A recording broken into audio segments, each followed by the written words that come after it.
All right, Shalom. Shalom. Shalom. First and foremost, we want to give all praises, honor, and glory to Yahweh, YAHAWASHI. Double honors to the elders and the apostles of Great Millstone. Peace and blessings to the elect. And we are here once again. We're going to get right into it. As you can see in the title, right? The last generation, which is more apparent now than ever. All right, now is really the craziest time on the planet Earth, and so we're gonna get into a couple of precepts here, but at the end of the day, I think what we're seeing here is the justification for the great judgment to come to pass. All right, because we're now to the point. I remember, when you first come into the truth, all right. You first come into the truth, and you think the judgments are harsh. You're like, damn, Lord, you're gonna destroy all these people, Lord. You're gonna, put all these people to death for not obeying your word. But when you start to see the madness that's going on in the world today, you're like, Lord, I can't wait for you to, I can't wait for you to, to bring that judgment, But hey, here we are, man. Here we are. Right? There's the book of Luke, chapter 17, verse 26. And as it was in the days of Noah, so shall it be also in the days of the Son of Man. Yeah, and hey, there was a lot of unbelief in the time of Noah. Okay, believe it or not, there was a lot of unbelief in the time of Noah, and that's why and a lot of wickedness. As a matter of fact, let's get that real quick. Genesis 6th chapter. There was a lot of violence, a lot of unbelief in the world at that time, and that's why the Lord had to bring that judgment upon the world. So when it says, "For it shall be as in the time of Noah," you got to understand what was going on during the time of Noah. You had wicked people, right, with the same desire for wickedness, with just a different level of technology to do it. And now that they've been actually exposed to different means of committing all manner of wickedness. So the problem isn't necessarily with the ability that they have now; it's with the desire that they have. Interesting how the Lord said that sin's desire would be unto Cain, and He spread that amongst Israel. To where now Israel desires sin, and sin desires Israel right back. Yeah, among the nations, to where even some of the staunchest nations that were no BS game playing, I've been seeing and I don't know what if this is like on purpose or if it's fake, but one of the last stand, so to speak, are the Ishmaelite women, where they wear the hijab and all those things. Yeah, they've been on the social media twerking, dressing up crazy. I'm like, what? That shit look nice though. That shit crazy. I'm like, oh, wait for this. But it's like, it's crazy to fathom, that you would see a day like that. And the question is, where did they get that influence from? Jeremiah chapter 51, start at verse 5. It says, "For Israel has not been forsaken, nor Judah of his God, of the Lord of hosts, though their land was filled with sin against the Holy One of Israel." Yeah, and that goes to show the great mercy of the Lord. Though our land was filled with sin, and we're talking about adultery, we're talking about murder, we're talking about, the scriptures say they sold themselves to do evil, idolatry, and yet the Lord did not forsake us. Look at the Chiracs, the hoods, right? The Harlem. That's product of Jake being overtaken with sin. Right. See, Esau put society, or created society to where he thought he didn't have to worry about Jake waking up. Look, I got these niggas just turned out. They don't know who they are. They got the black culture. They're uplifting black pride, which the word black means death. These niggas is done. But the Lord said here that Judah has not been forsaken, nor Israel, and that's what you got through the elect, the men that are standing up, rising up in these latter times. And that's what Esau is mostly now. That's what he's afraid of. That's why do you think all throughout the different empires, especially since Esau started during the Greeks, what was his main thing to do? To take down Jake through what? Destroying the temple. That was the centerpiece of our connection to the Lord. So he's gonna try to do the same thing during this time with the third temple. Yeah, kind of like the same idea that Jeroboam had. Because what was his fear? His fear was at the end of the day, when Jake went back to Jerusalem, their hearts would turn back to the Lord, because there was a special presence over there. It says, flee out of the midst of Babylon and deliver every man his soul. Be not cut off. Be not cut off in her iniquity, for this is the time of Yahweh's vengeance. He will render unto her a recompense. There you go. And then it says, flee out of the midst of Babylon. So I bought my plane ticket last night. I'm already out of here. You know, but what it's talking about is spiritual, you know, because what's that? Micah 2:10. Arise ye and depart, for this is not your rest. Because as the latter part said, the Most High is going to bring great judgment upon this place. Okay, and you're going to be like, you're not going to be looked at as an Israelite if you're living as an Egyptian. You'll be likened onto an Egyptian. This will be like the second Exodus. Save Goshen is not going to be a literal place where you have all the Israelites dwelling. Goshen is a small sanctuary now. You know, those that believe in YAHAWASHI, they're the ones that are going to be delivered. Ain't going to be no murmurings on the chariot. You know, oh, he brought us here to kill. We missed the BBLs and the wicked shit that was going on in Babylon. The OnlyFans up here? Yeah. You have enough. Anyway. Hey, but that's why it's a fleeing out of this meaning from your mind, man. Because we're coming to the point in time where the people that are mentally attached to Babylon the Great, they're going to fold. The shit that Esau's about to put out into this earth in the draconian measures, the tyranny, and ultimately that charagma, that's that NWO system. If you're mentally connected to Babylon the Great and to seeing your life flourish here, then you're ultimately going to take that charagma, man. So that's why you have to be as a pilgrim on the earth in this time. Not being entangled with the affairs of this world. Right. It says, Babylon has been a golden cup in the Lord's hand that made all the earth drunken. The nations have drunken of her wine, therefore the nations are mad. You always go into that, right? Right. Yeah, the golden cup goes back to the time of the Babylonians, where you had the Chaldeans, which are looked at as the so-called priests, all right, high-level people in society. Just like today, you know. And what they'll do is they had this golden cup, which was it had this mixture in it. And what they'll do is, in order to get you to believe or have you as part of the swearing an oath into that secret esoteric knowledge, they'll have you drink that cup. And what the person who drank that cup will do is basically you'll be sedated, you know? So at that point, they'll do all those rituals and everything without you really being in control of yourself. And once the sedation wears off, you find out what you did, and they tell you, oh, listen, this is the ritual that you've done. So you're all good now. You've been initiated into the knowledge. You know what I mean? And that's what they have today. You know, all these so-called rituals that they do, it goes back to that. So the Lord is using that as a similitude to say that just like how the Chaldeans did back then as a form of deception and poisoning to get people to join in with their debauchery, that's the same thing that Babylon does. You know, she comes with what's that? Oh, that sounds like Hollywood. The Hollywood, exactly. You know, the hollow wood, you know? So it goes back to all those things, the so-called pagan rituals, right? The worshiping of deities and so on and so forth, man.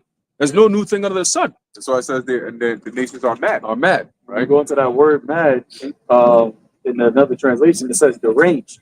And you go into that word deranged, it says thrown into confusion, disturbed from regular order of. Right? So thrown into disorder. And the scripture says that the earth is out of course, right? The earth is defiled under the inhabitants thereof. And so that's why you have Ishmaelites twerking. Right? I seen this one Pakistani, and she was a Pakistani rapper. Yeah. I'm like, yo, like, what is this all coming from? This is all from the Babylonian juice, man. Everything is just disordered. Yeah, now you got that Jake over there in Pakistan. Yeah, Pakistan demanding money and shit. She ain't leaving. They take that shit with them everywhere. I just want to keep going about that. Yeah. Revelation chapter 51, verse 8. Babylon is suddenly fallen and destroyed. How for her?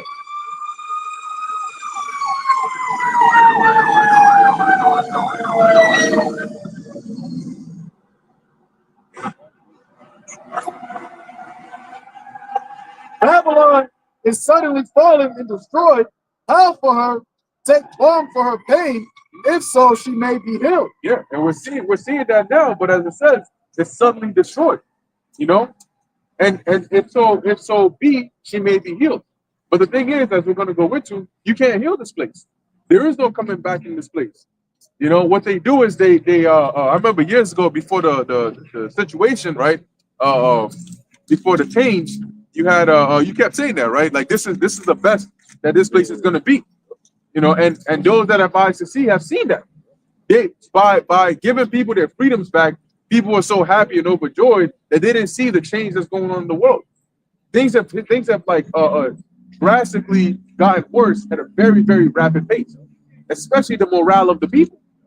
You know, they're like supercharged on that. So there is no coming back or healing of this place because first off, the setting up of this place was done by YAHAWASHI, and it has served its purpose. So can man heal a place that the Most High is condemned? No. Babylon has a terminal illness and it's on its last. Well, it's not even on its legs no more. It's on its deathbed. What Trump see? There's this phenomena, right? And I don't remember the exact details of it, but there's a situation where sometimes a sick person, deadly sick, before they die, they have a sudden burst of like energy and light, which is like their last short lifeline. And it almost looks as though they're healed. And then suddenly out of nowhere, they're gone. They just drop it. They're dead. You know, that burst. That's Trump. Exactly. That's what he's promising these people. But if you're paying attention, you should understand that everything that he's saying he's gonna do is already pre-planned. I was going into the no trust thing I was telling you about. We're gonna do a lesson on that later. All right, Lord willing. All right, but that's stuff that they were planning back in 2022. And that's the same thing Doge and all this extra shit Elon Musk is pushing. It goes back to that. It goes back to the whole Agenda 2030 shit. So ain't nothing new that they're doing that's, oh, we're going to save America. No, it's build back better in a different way. That's all it is, man. And you saw what happened when Biden was in here talking about build back better. What did he build back better? Right? Just like you said, everything that you see now is the best you're ever going to get. Every single day it gets worse, whether you know it or not. You know? Was it? It says, we would have healed Babylon, but she is not healed. Forsake her, let us go everyone into his own country, for her judgment reacheth unto heaven and is lifted up even to the skies. That's what we're seeing now. We would have healed Babylon. You had Trump grabbing up that Ammonite dude, telling him to invest instead of 100 billion, 200 billion in the US, you know, and they're seeing, yo, Trump is back. Maybe he might be the one to reverse things. Maybe we got a chance of healing this place again, but she's not going to be healed. They came back with 500 billion. Yo, shit. You know, all that is going to drop, you know, and at that point, sometimes, you know, just as it looks like you're finally getting it, it all drops. And that's when they're going to say, yeah, they're going to say, nah, ain't no fixing this place. We out of here. You on your own. Yeah. Ditch the dollars, ditch all of that. This place is cooked. And what do we know about Esau? He would rather go to war than to let that happen. And that's what he's planning. The whole the plan of World War III is through chaos, right? Through ashes, the phoenix is going to arise. A new world order. How do you get a new world? You got to destroy the old one. And Esau needs a scapegoat. Yeah, he needs a scapegoat for why the economy, why things haven't gotten better, even though they put all of these processes in place. And who's that scapegoat going to be? The same ones that they used back during the Ottoman era, right? They want to say, oh, it's these guys. They're already doing it now with Jake, right? The Northern tribe, the whole mass deportation thing. But it's only going to get, because you deport all of these immigrants and all these things. A lot of these immigrants, they said 70% of the farming work is done by immigrants. So if you deporting all that, what do you think is going to happen to the food supply here? And the food supply is going to literally affect people's day-to-day lives. Oh yeah. Your economy is actually going to be affected. Famines, right? A lot of these actual places that do like the, what is it called, like the what is this shit called, like the farm, the bird farm, like Tyson, you know, Tyson, like chicken manufacturing, the manufacturing plants. A lot of the manufacturing plants got immigrants working up in there. The poultry farm. There was a video I seen two Jakes. It was a Southern tribe Jake. It was like, oh yeah, we getting called. They was working in those poultry farms. That we getting called by people saying they need more helpers. And he was like, well, I just fired all of the people that you need help from. And he was like, I'm already working my job. I'm not going to leave this job and come work for y'all too. So now there's a lack of actual human resources to work these jobs, which is why they got Elon Musk and all of these AI people talking about, okay, we're going to have AI do these things. Hey, AI shots. Bates was on one of these talk shows. It wasn't The View, was it something else? It wasn't View. The View, and then he went on something else. Okay, And they asked him like, "Oh, so are humans going to be necessary?" Right. He said, "Oh no, just for little things, you know, like we're not going to have robots playing baseball and shit." Yeah, entertainment. Yeah, this nigga. But what did he say? Also, Elon Musk, he said, we're going to have UBI. We're going to have it. He said that because they're going to take away all of the jobs, 80% of the jobs. So when you have this type of society where economy just is faltering, Esau's going to need to point the finger at somebody. And that goes back to what we was talking about in the card, how they're eventually, the thing that they're setting up, Esau is eventually going to have to Trump and these elites, they're going to have to actually address this truth directly, man. It's why you can't just work around it no more. Because this ultimately is the last thing that's keeping you, that's the buffer zone between the your new world order system and people that are standing up and speaking directly against it. Because what are the prophets doing? We're telling you that this system is coming and that charagma is going to be the thing that integrates all of the systems together. That charagma is the thing that integrates everything together, that brings everything together, the internet of bodies. Nobody else really. I mean, you got certain other truthers, but you know they don't have the actual 100% truth about this. And those people, they're going to be, Esau going to take them out too. But we're the ones that's actually telling our people not to do this. So yeah, Trump is going to have to address this, right? And the Lord said I was going to have it. Yeah, I think we did a video on somebody in the Senate or something. He's pushing for religion. Trump is saying that there's too much religious freedom. The new head of the management and budget office. He was a co-author of Project 2025, and he said there's too much religious freedom right now. We need to make America back a standard of a Christian nationalist country. And when you go there, he said the country of America was built on a Judeo-Christian world value system, and we need to go back to that. But if you want to go back to that, which I said in my video, then if America, the founding forefathers were on, the Judeo-Christian world value system, what position was the Israelites during that time? Right. When you talked about the Constitution of all God created all men equal, you weren't talking about Israelites because you had them as 3/5 of a human being. Right. You had them enslaved. And I just seen an article the other day, which we already knew, that said that about 2.5 million Native Americans actually were on plantations as well. Wow.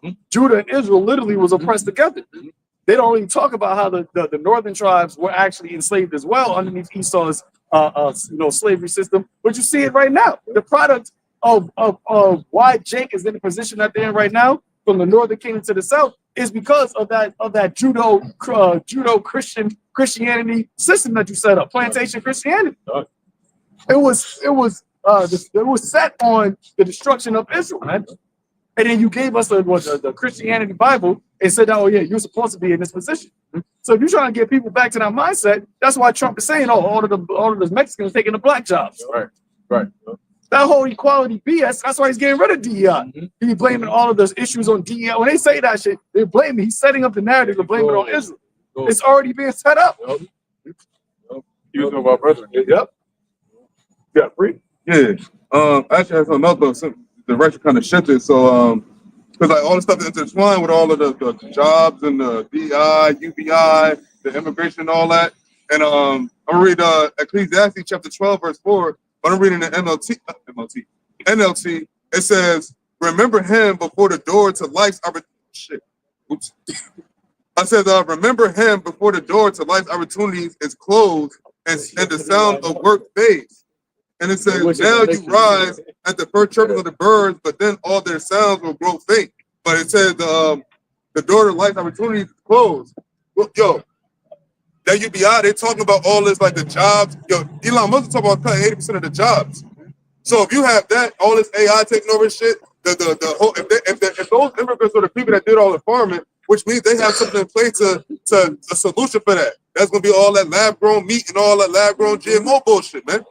It's not that Esau, it's already like this is already set up from the beginning. He's coming with that crew. These are the sore strokes, and it's gonna be it's the time of Jacob trouble coming right here.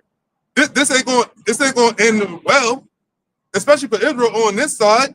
The Lord said and I'm also gonna bring that out. Go back to what I'm talking about Jeremiah the 2nd chapter where it says in verse 11 it says, "Have a nation change their gods, which are yet no gods, but my people have changed their glory for that which do not profit." Because y'all talk about the other nations and they're doing all that shit, the Babylon shit. They concentrating their God, but see their gods no God, so they don't have none to profit. But Israel has something to profit. They had the one true living God. And when you jump down to verse 13, it says, "For my people have committed two evils. They have forsaken me, the fountain of living waters, and hewed them cisterns, broken cisterns that can hold no water." That's what the Northern tribes are doing. They trusted in America. They thought this day wouldn't come when they would try to deport them. But Trump was talking about that heavy, and that's what they were talking about before he got in office, the immigration problem. And then that's when ironically Biden let all the motherfuckers in, the Venezuelan gangs and all that. They run up in people's houses, celebrities' houses. They said what's the quarterback from the Bengals? They said immigrants run up in his crib. Yeah, Joe Barrett, yeah, him. So they're setting a narrative to they're the problem, these niggas the problem, and these niggas the problem. Israel. Hence Jacob's trouble. It's a problem that they created. Right. Right. So now they gotta come with a solution. Yeah. Same shit. And the solution is Israel. Yeah. The elect. Yep. Yeah. Another precept. Acts chapter 18, verse 1. And after these things, Paul departed from Athens and came into Corinth and found a certain Jew named Aquila, born in Pontus, lately come from Italy, with his wife Priscilla, because that Claudius had commanded all Jews to depart from Rome, and came unto them. Ooh. So look at that. So this ain't nothing new. They kicked them, they deported your ass out of Rome back then. It's interesting, it's ironic because back then it was mostly the southern kingdom, Right. and now it's the northern kingdom, being taken up out of there, and it was Rome, which America's, Roman reincarnation anyway. Yep. So it's nothing new under the sun, but it all goes back to of all the different nations, because Rome was also like America. It had a conglomerate of different nations in there. Right. So of all the different nations, why they kicked out the Jews? Why do that? At the end of the day, the main characters always come down to Jake, whether it's in a good light or in a bad light, And now when it comes down to Jacob's trouble, yeah, it's going to be Esau's trouble too. It's going to be everybody's trouble, but the main targets are going to be Jake, pursuant to Amos 3:1. Only you have I known of all the families of the earth, therefore I will punish you for your iniquity. And so a lot of Israelites are going to be getting targeted. That's going to start that way. And people think that, when they come, they're going to come for y'all. Y'all the ones standing out there saying X, Y, and Z. We got protection. You don't. And Trump ain't worried about, I'm just going to come for these guys right here. He's coming for all of y'all. 2nd and 16. Hey, they did it during the deportation. They gathered up niggas that had actual citizenship. So what do you think you're gonna do with you, Jake, man? What do you think they're gonna do with you, man? Hey, just like for on the left hand, one Edomite can the Lord can actually have that spirit of the serpent come back through. Esau see the same thing for Jake. Right. And one Jake can bring back the all of the elect. So we gotta get rid of all you know. We gotta have all of y'all. If we're not getting rid of y'all, then we gotta have all y'all sea hips. That was 4 minutes. Yeah, hooked up, And so all that, look, man, the thing is, the Lord got manifold, painful judgments coming for this world, man. And all these women talking all that hot talk. Guess what? You end up in the back of a deportation van somewhere. You don't know where you're gonna end up. That shit might take a detour. Next thing you know, you're going back there, a different, perspective all changed up. So with this, you're at the mercy of the Lord, really. And he ain't trying to show you mercy. He's trying to help you understand why it is that you should have been taking heed to the words and the warnings that we gave you. Because you know what at the end of the day, what's going to happen is the things you're going to suffer are the very things we warned you about. It's nothing new. It's like when the professor tells you what's going to be on the test and you don't study, and the same thing comes on the test and you fail. You know what's coming for you, and yet you still, and that's why the Lord is not going to show mercy, because you knew what was coming, and yet you continue to do the things that would trigger that. So now you have to pay reap the fruits of what you sown, as it says in Proverbs, the 1st chapter. Oh, you got that? I got it. Yeah, you got it, bro. Real quick, since you mentioned that, in the same book of Jeremiah, the 2nd chapter, the 27th verse, it says, saying to a stock, thou art my father, and to a stone, thou hast brought me forth. For they, talk about Israel, for they have turned their back unto me, and not their face. But in the time of their trouble, they will say, arise and save us. And in verse 28, it says, but where are thy gods that thou hast made thee? Let them arise, if they can save thee in the time of thy trouble. For according to the number of thy cities are thy gods, O Judah. Now he said Judah, but also you could attain that to the whole nation at this time. Like you just said, you could be in the back of a truck and you don't know where you're going to go. That's trouble. Not knowing your destination or not knowing that someone's going to come and snatch you up. That's a time of trouble.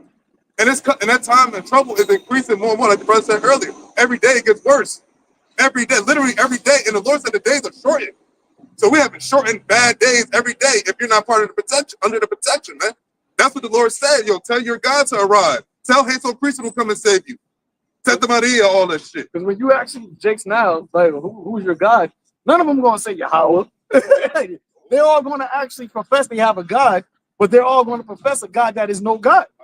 They're literally going, because most Jake believe that there's a higher power, but they're never going to confess the one and only true living God. So the Lord said, okay, well, I want to bring judgment upon the earth to these same individuals. And then when that time comes to trouble, pray to your God. See if your God can actually save you. Right. See if you will be actually, but if you believe he's a God, he should be able to save you from these things. Right. And that's how the Lord said, then shall my chosen be known. Because there are individuals, there's a sanctuary that's on this earth, the remnant, that are going to call upon me in that name, right? That's been professed throughout the four corners of the earth, that the Lord is actually going to give deliverance for, right? Make divine intervention for it. And what are we going? We're going to praise his name even more. That is how his name is going to become magnified more and more on the earth. Situations on the earth are going to happen to where you're going to need a God. You're going to need a God to save you. Right.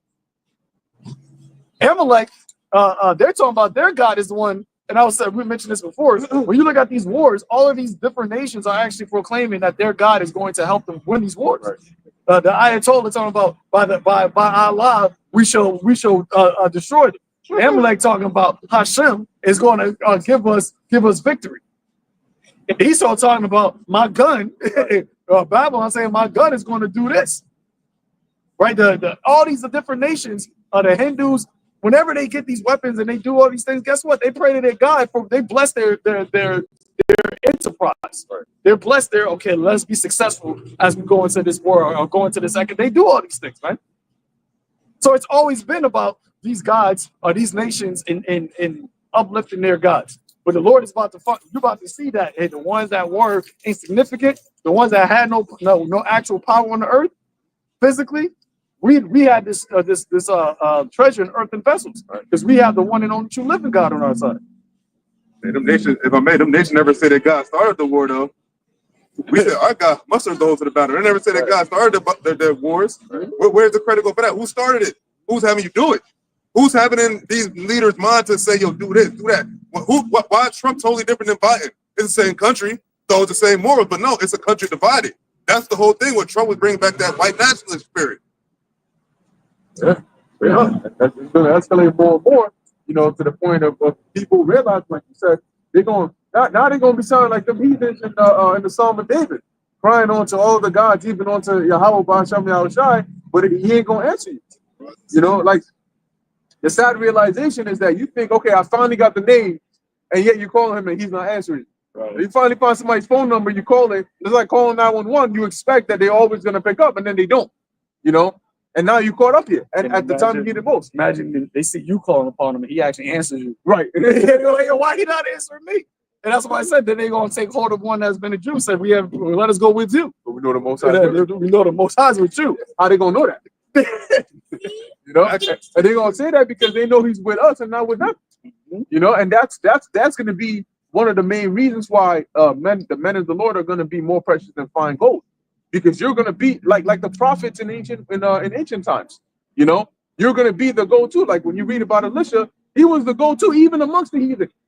You had heathens, the Syrians, right? Saying, yo, send go over there to him. I heard there's a prophet over there in Israel, and he can heal you.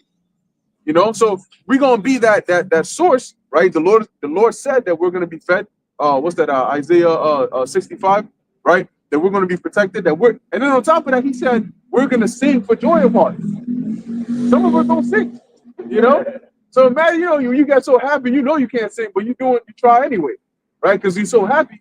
Guess what? We're gonna be happy because our lives are gonna be spared, Lord willing.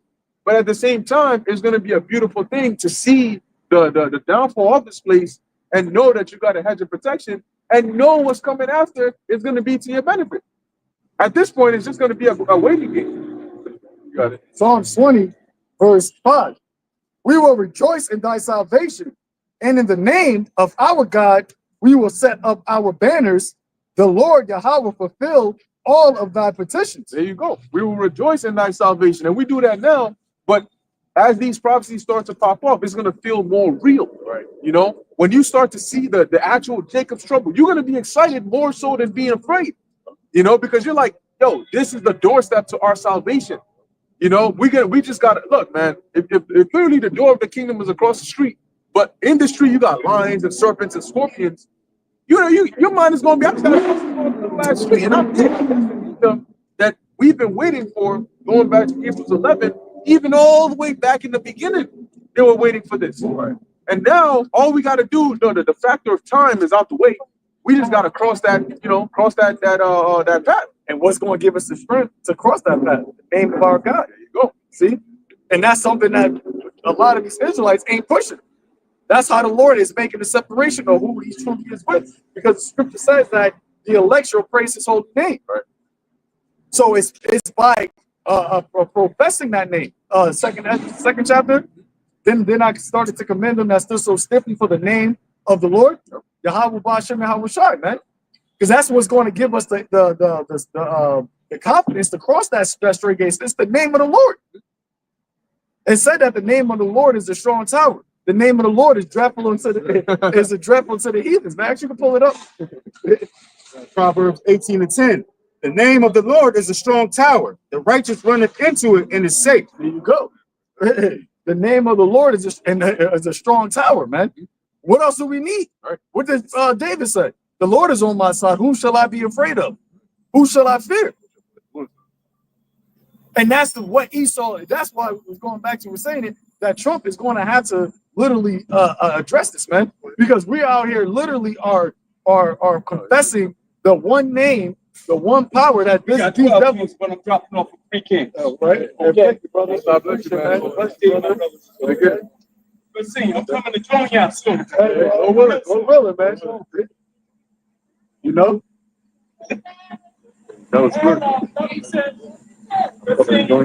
Word. Real soon? First I thought you meant like, damn, but now I'm starting to Yeah. Oh, shit. He pulled up with that. How you look? Three? Yep. All right, bro. Shalom. The lights, lights got 144. Yo, this is good. Look. Oh, okay. Okay. Yeah, I would have been there. I'm coming to join y'all soon. Hey, he had the white beard. You couldn't say he had the white beard. Second, I noticed that was the first thing. Yep. Hold up. He was dressed spiffy. Yeah. Like baby boy. So I said, yo, that looks like how picture I got. And I was like, yeah. I was like, yeah. They're like, oh, he coming here. Hey, man. Hey, but that's what's going to happen in these times. We talking about the name of the Lord. The name of the Lord, man. $3. And the Lord going to actually have angels manifest. Daniel, the 12th chapter, Daniel, Michael, that great prince, will stand up for you, man. Yep. This is what we're talking about. That's why we're going to have that confidence. That's why we're going to rejoice. Yes, sir. Because when the Lord now starts manifesting angels for us in that time, what do you think? How you think we're going to be feeling, man? Hey, you devils are through, man. Y'all done. Well, he pulled up. He said, I got 4 right here, but I'm only like 30. But it's not throwing. It's like, I need to think about this later on. We're going to talk about it. Yeah, you know it's heavy. When he pulled up, we were talking about the name of the Lord, like you said, and he being a strong tower. And I was thinking about it, how in the times that we're coming in, most of the time, people call upon God or Jesus Christ if they feel like some type of spiritual attack is happening. Normally, you're going to call upon the opposite of what's attacking you. So if the devil is coming after you, who else you going to call on? But see, now, the devil is here, and he's coming after you, but the right devil is there for you, but you're calling upon the wrong God to save you. How's that going to work?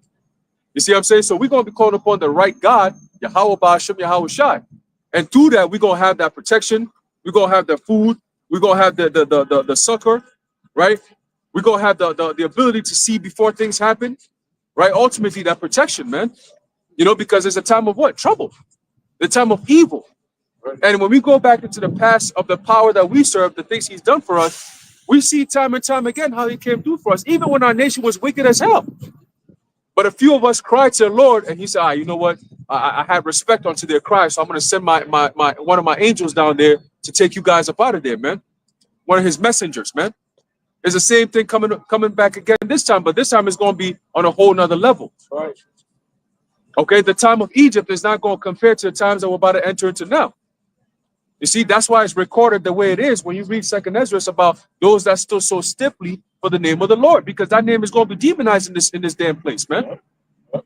They've already started the campaign, you see. And going back to that point that you made about the that guy who's talking about bringing back the customs of the Judeo-Christian shit, that Judeo-Christian bullshit that you guys are talking about is a stronghold that we out here using the truth to break down. Right. You see. So now that's a conflict right there. So we know they signed up for that war, man. Hey, they about to come against us. That was one of the wiles of the devil. Yes, sir. Because what is Jake known to be into? The Christian church. Yep. But now, especially since 2000, but for the last decade, there's been a very hard decline of the people in the Christian church, mainly the so-called Black Christian church, right? Yep. And that was, like your brother was saying, that was a stronghold that was amongst our people.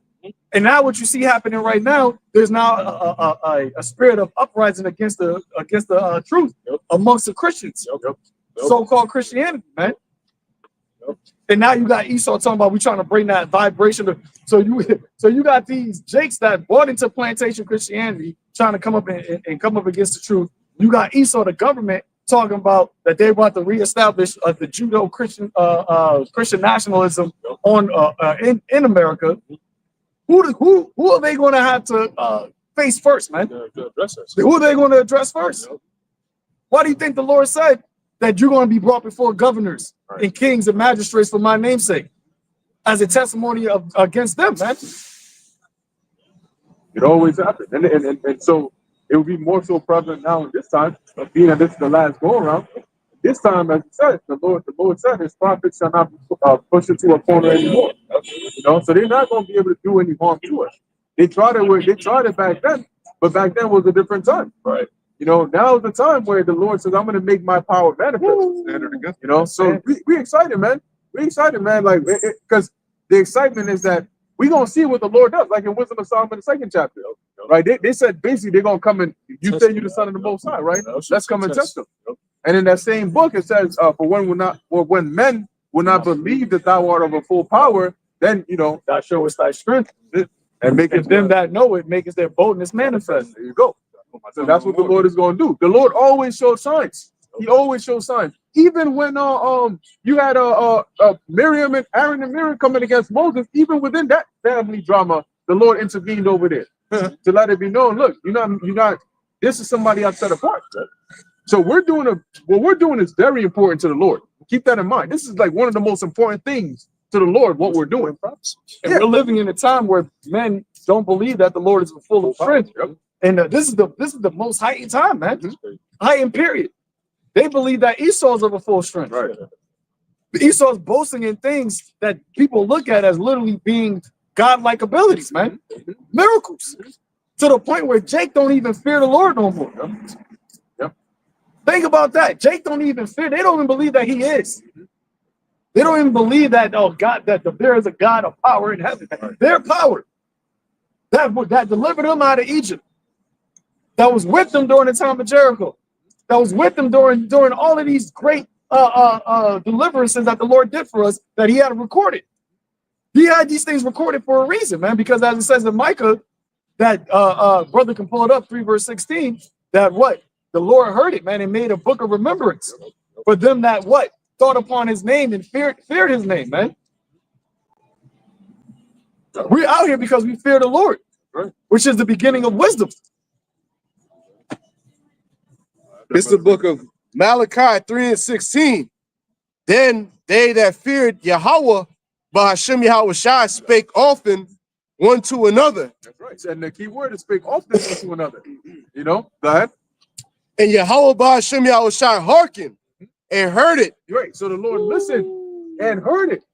Go ahead. And a book of remembrance was written before him for them that feared. For them that feared. Right. So guess what? There's a book of remembrance before the Lord that's in there. You know, and then Yahawashi mentioned, right? Rejoice not that you have power over the devils, but that your names are known in heaven. Written in heaven. Written where? You know? Go ahead. For them that feared Yahweh Bahashem Yahawashi, and that thought upon his name. And that thought upon his name. Now, what is the book of remembrance for? One thing I think about is during the time of the Persians, this guy Xerxes had that the history read, and that's how he found out about the things that Mordecai did and rewarded him. You know, so it was put back in his remembrance. You know, and So so it was also in Ezra too. Where he went and searched the scrolls. Darius. Yeah, Darius searched the scrolls about the things Cyrus had. Yeah. So that remembrance, like when you read the scriptures, remember, it talks about how the Lord remembered his promise. The Lord remembered this, and he remembered that. Was it Rafiki? Not Rafiki. From Mikey? Yeah, Rafiki. You told him what? Remember who you are. You're my son. That's what the Lord is saying to us, man. Remember who we are. Because what did Psalms 83? What was Esau's whole agenda? To take the name of Israel out of remembrance. This is what this whole thing is about. This is what black culture is about. Remember, was measuring time diligently from the 70s. What happened after the 70s? The whole fucking peace and love shit, right? Jake was going over into Vietnam. Then he brought out the drugs, the war on drugs, and then he brought out the hip hop culture, more drugs. You brought out the whoredom culture. All these. Then you started giving Jake certain benefits, letting them be able to get houses, get money. All these things were floods that this devil was trying to put out to try to get Jake to stop from not remembering. But from through all that, what survived, man? The truth. Right. Starting from the late 60s, early 70s, the truth survived all those things. All the way up until now. Remember, the truth was over in New York, man. During that time, that's where why do you think everything came out of New York? The rap culture, when Harlem Renaissance, all these different things came out of New York. Just where the prophets were at, where the Lord put the prophets at. This is a book of 2 Peter. Oh, there was more than that. Oh yeah, I was going to add. Oh, you add? Okay. Quick one that he got. 2 Peter chapter 3, start off at verse 1. It says, "This second epistle, beloved, I now write unto you, in both which I stir up your pure minds by way of remembrance, that ye may be mindful," right in your mind, "of the words which were spoken before by the holy prophets, and of the commandment of us, the apostles of the Lord and Savior, Yahawashi HaMashiach." So going back to that point of remembrance, right? Everything is being recorded, so we can access it now, pertaining to what? Romans 15 and 4, that everything written aforetime was written for our learning, that we through patience and comfort of the comfort of scriptures might have hope. That's right. You know, so these things were written for us in this time right now, and guess what? It never failed because now we got it. So everything that was written for it to happen is happening now. And then some. And what did the Lord say? How that was going to come to remembrance? The Holy Spirit. That's it. Bring all things to your remembrance. And how did the Lord was able to do that? Because he was worthy enough to take the book out of the hand that stood upon the throne. He unloosened the seals so that we can actually break out of this matrix, man. That's what the Lord literally died, lived on the earth, died, was resurrected, just so he could go back to the Father and give us this Holy Spirit, the Spirit of truth. In a society where the devil, the father of lies, was going to set up a whole platform, a whole system for us to just be drowned in these lies, man, so that we can never get back to the Father. But the Holy Spirit was a small remnant that the Lord gave that gift into. in these latter days, that is what brings us back to this remembrance. So now we're back in the spirit of the seven brothers in Maccabees. That we'd rather die than to go down in worship all, man, to fall to your religion, man. Remember during the time of Antiochus, it said all heathens become one. Yeah. And many also other Israelites consented to his religion. But you had what? You had that house of David during that time, the Maccabean brother. This time the Lord said he's gonna raise up the house of David again. Hey, that's what Zion means. Monument. A monument is something for remembrance.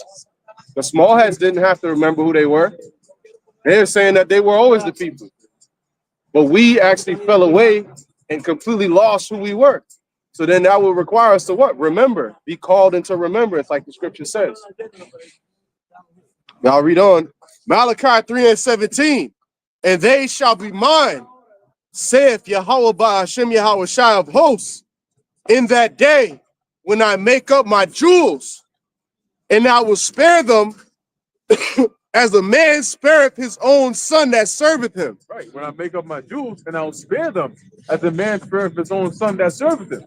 You know, because guess what? We're serving Yahawah Hashem YAHAWASHI. You know, we're sacrificing to serve the Lord, to do the work of the Lord, to push his word out here. So as he said, he's going to spare us, right? Meaning that when the time comes, the Lord is the one who's going to be issuing the orders of death out here. You know, but he's going to have mercy upon his elect, his remnants. And it's not just going to be, no, it's going to be a special case. Bring them over here. They're going to be taken care of. Second chapter. So look, man, let me make it clear for you. Not only is the Lord going to preserve his elect, he's going to feed them, take care of them, make sure they're good and comfortable. And then they're gonna get a reward after that. Woo! All the whole time you guys are suffering, you're starving, you're crying, you know, and it ain't gonna be up to us. You know, that's why we're doing all this work, because at that time we don't gotta do anything. It's like going into retirement. And the word of my patience. This takes patience, man. This right here, this is a patient thing. Because what do we look like to y'all, man? We look like fools. Like, what are y'all doing? Y'all just out here every day.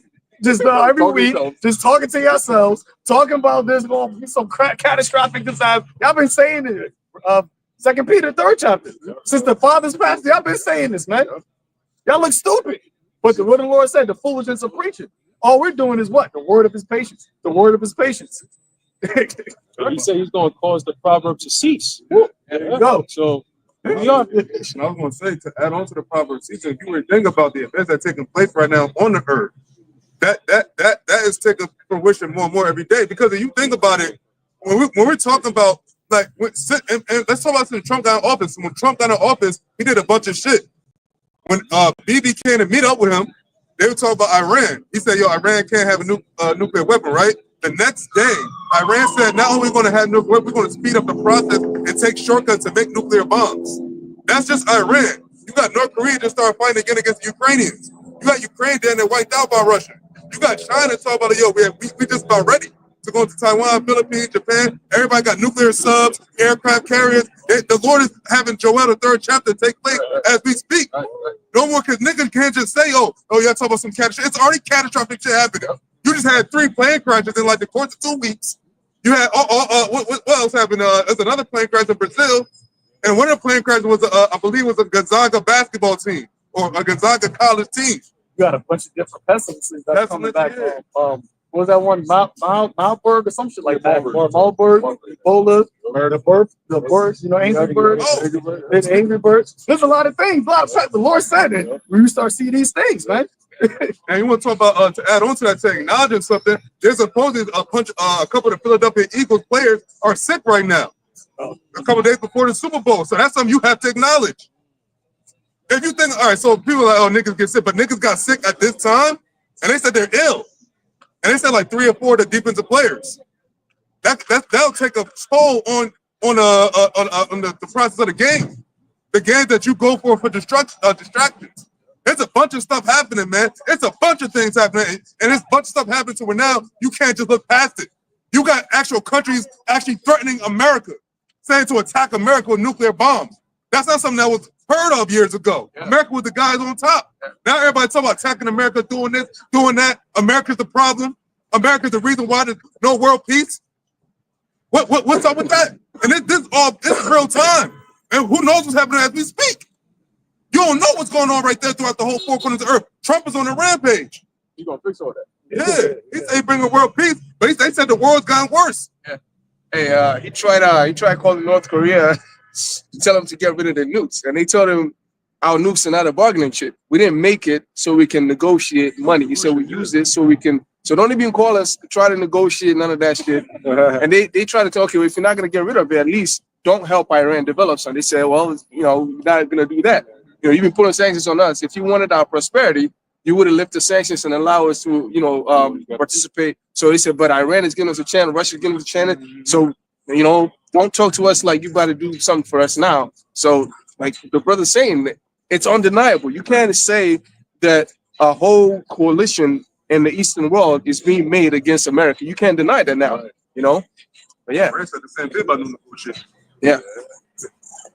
I got a precept going back to what you're saying about deliverance. Joel chapter 5, verse 19. He shall deliver thee in 6 troubles.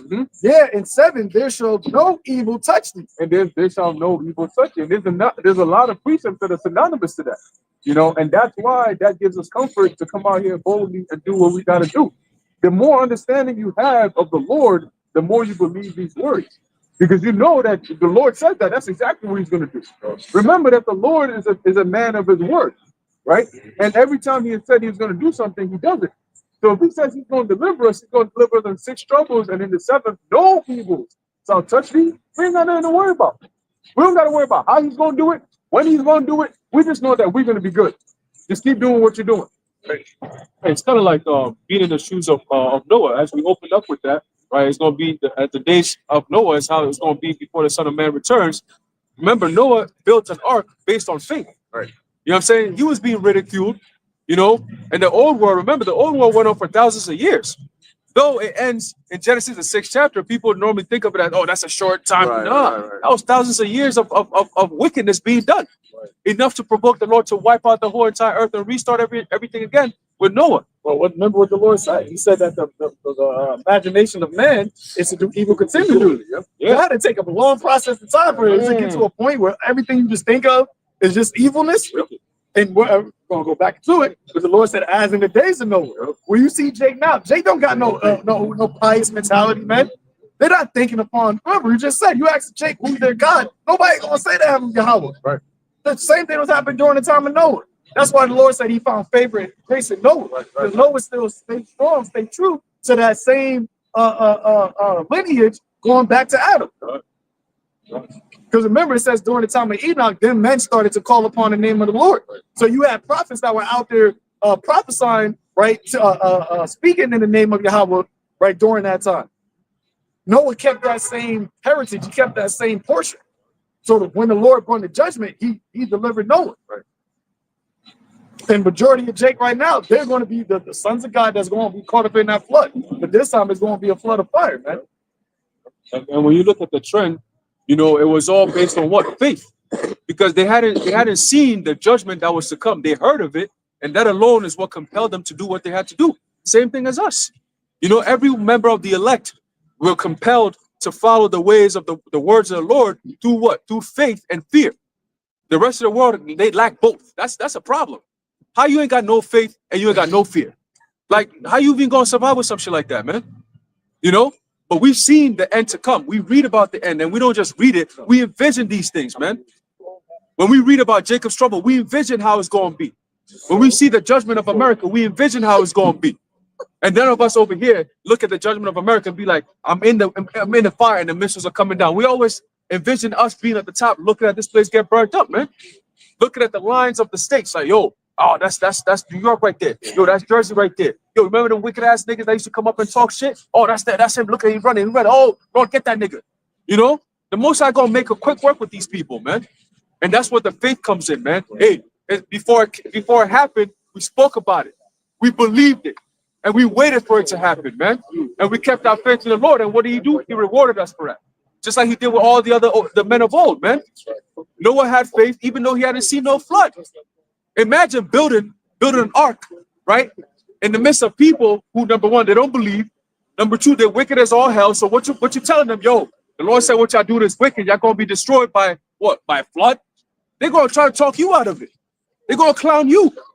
So not only do you have to battle your inner, demons or whatever, you know what I'm saying, to keep you going, to keep building that ark, because demons gonna hop on you like, oh, you really believe the Lord's gonna flood this place? Oh, there's never been a flood. No, what are you doing, you old man? Go sit down someplace and chill. Keep drinking some wine and relax. He said, nah, man, I believe the words the Lord spoke that there's going to be a flood in this place, so I'm going to keep building this ark. Right. And keep telling these people, repent. And what do? They keep coming, oh, this thing is still building? Yo, it's been like 50 years. You still building? Man, this man over here, man. And what happened eventually when the Lord shut the door of the ark? Salute. What happened? They started back, Noah, open the door. Noah, oh, you were right, Noah. But it's too late. It's too late, man. The Lord shut it. The Lord shut it. I was just about to say that. You know? Go on. Psalm 34:17. The righteous cry, and Yahawah Ba'ashem Yahawashi heareth and delivereth them out of all their troubles. That goes back to the time of Egypt. You know, the children of Israel were crying because of the burdens and that they had in the time of bondage under the Egyptians, man. And what did the Lord say? He went to Moses. Moses had already went to Midian, and he's tending to sheep, and then boom, what the hell is this? The tree's on fire. Hold on, what? You know? And then he heard the voice of the Lord, and then he's like, oh shit. Oh damn, Lord, you calling me for a mission? Like, this is a big mission, Lord. You want me to go back? Damn, Lord. He tried every excuse in the book, and the Lord said, nah, nigga, you going.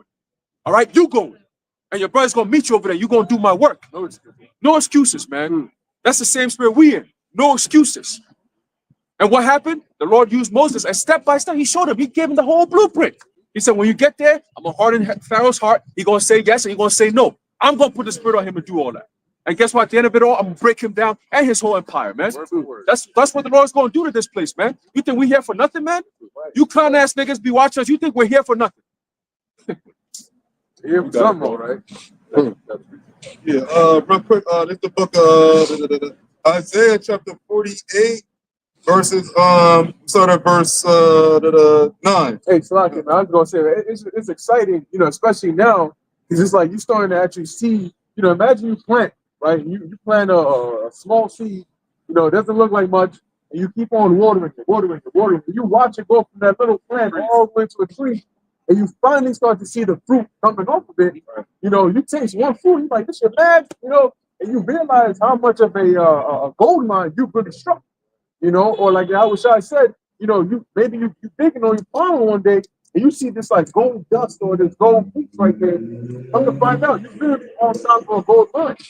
That's what it feels like being in this truth, especially now, because like you said, this truth is holding out against everything. Years ago, when the world looked halfway decent, people thought the streets would be even crazier than it is now. But now they're seeing that everything else is failing and we're good. What we invested in is actually starting to appreciate, while everything that they have is depreciating.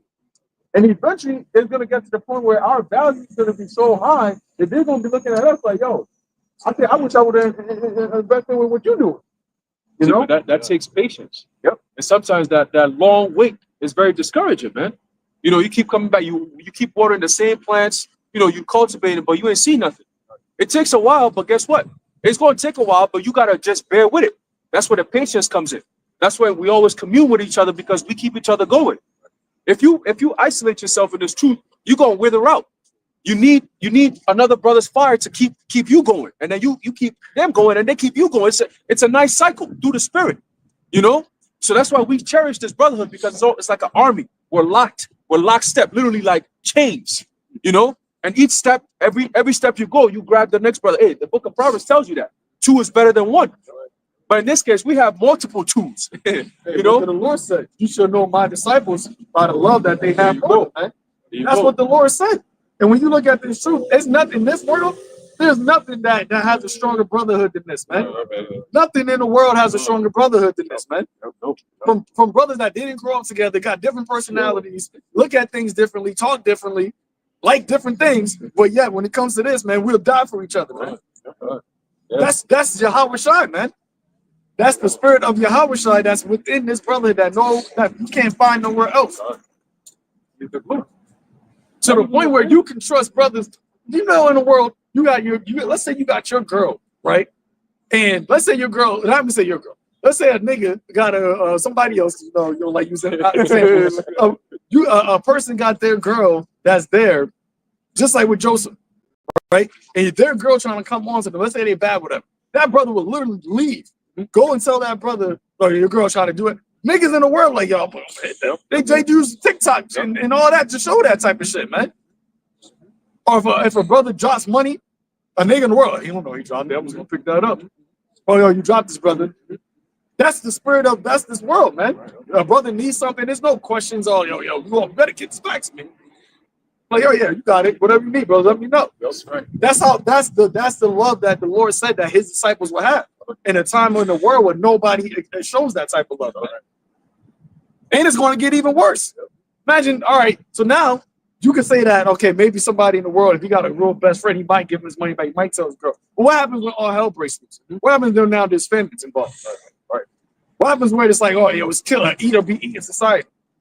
People are going to turn it. That's why they said, the Lord said, I'm going to set Egyptian against Egyptian. Friends are going to fight each other like enemies.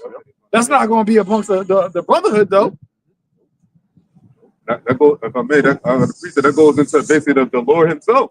That's the point of the Lord. The Lord has that mentality in brothers' minds because they don't have the Lord in their mind, so they have that mentality of the world under Esau's world to be dog eat dog, cutthroat, all that shit. You know what I'm saying? That's why they into all that they ravaged in sin.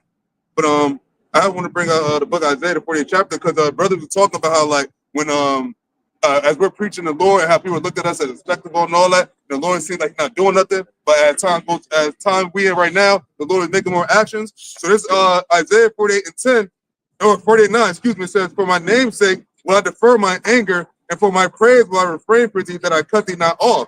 It says, "Behold, I have refined thee, but not with silver. I have chosen thee in the furnace of affliction," where we're living right now. But the Lord is slowly turning that off because now all these promises come to pass to our deliverance.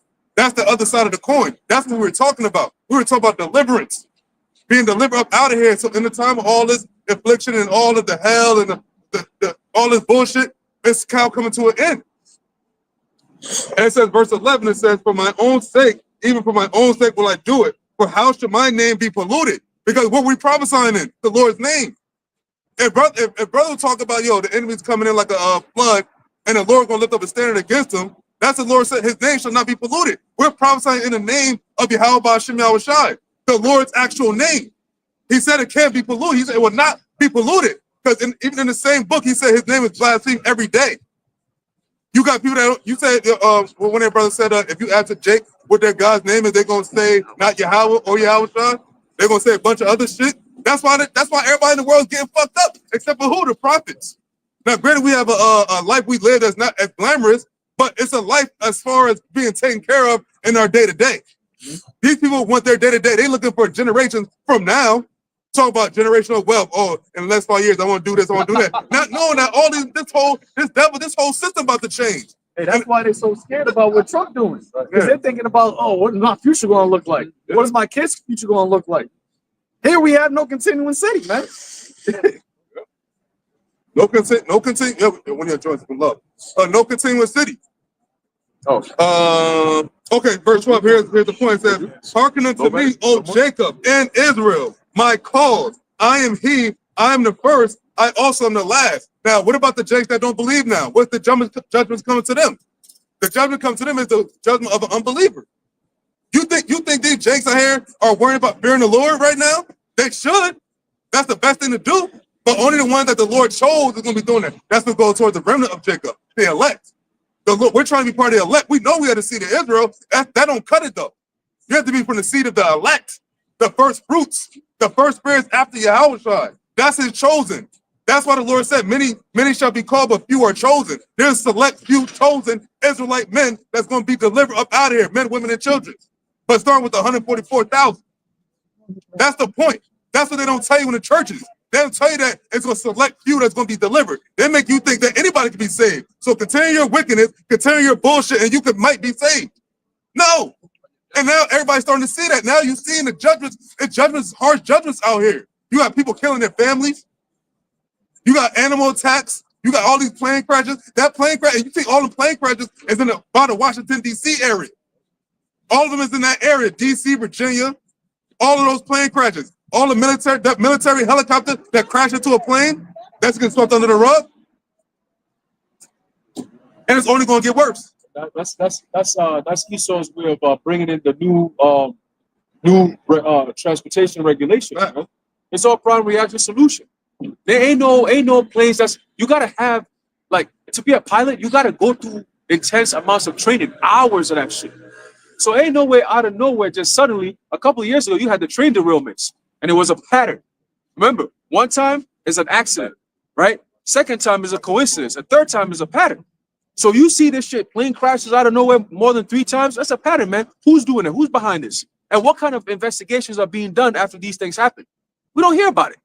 You know what I'm saying? It happens. People talk about it, and a few days later, it goes away. Hey, when Trump blamed Jake, DEI. Oh, yeah. So that's what it really was for. FAA shit. To have more of a reason to blame Jake. Because as we said before, as society starts to crumble more and more, there's going to be a need for a scapegoat. There's going to be a need for somebody to point the blame at. And it's going to be you Israelites, man. Right. And that's going to cause a reaction where Jake is going to react to that. And that's what they're waiting for. What do you think they got all these regulations and executive orders waiting for you for, man? Rex 84, what's the other one?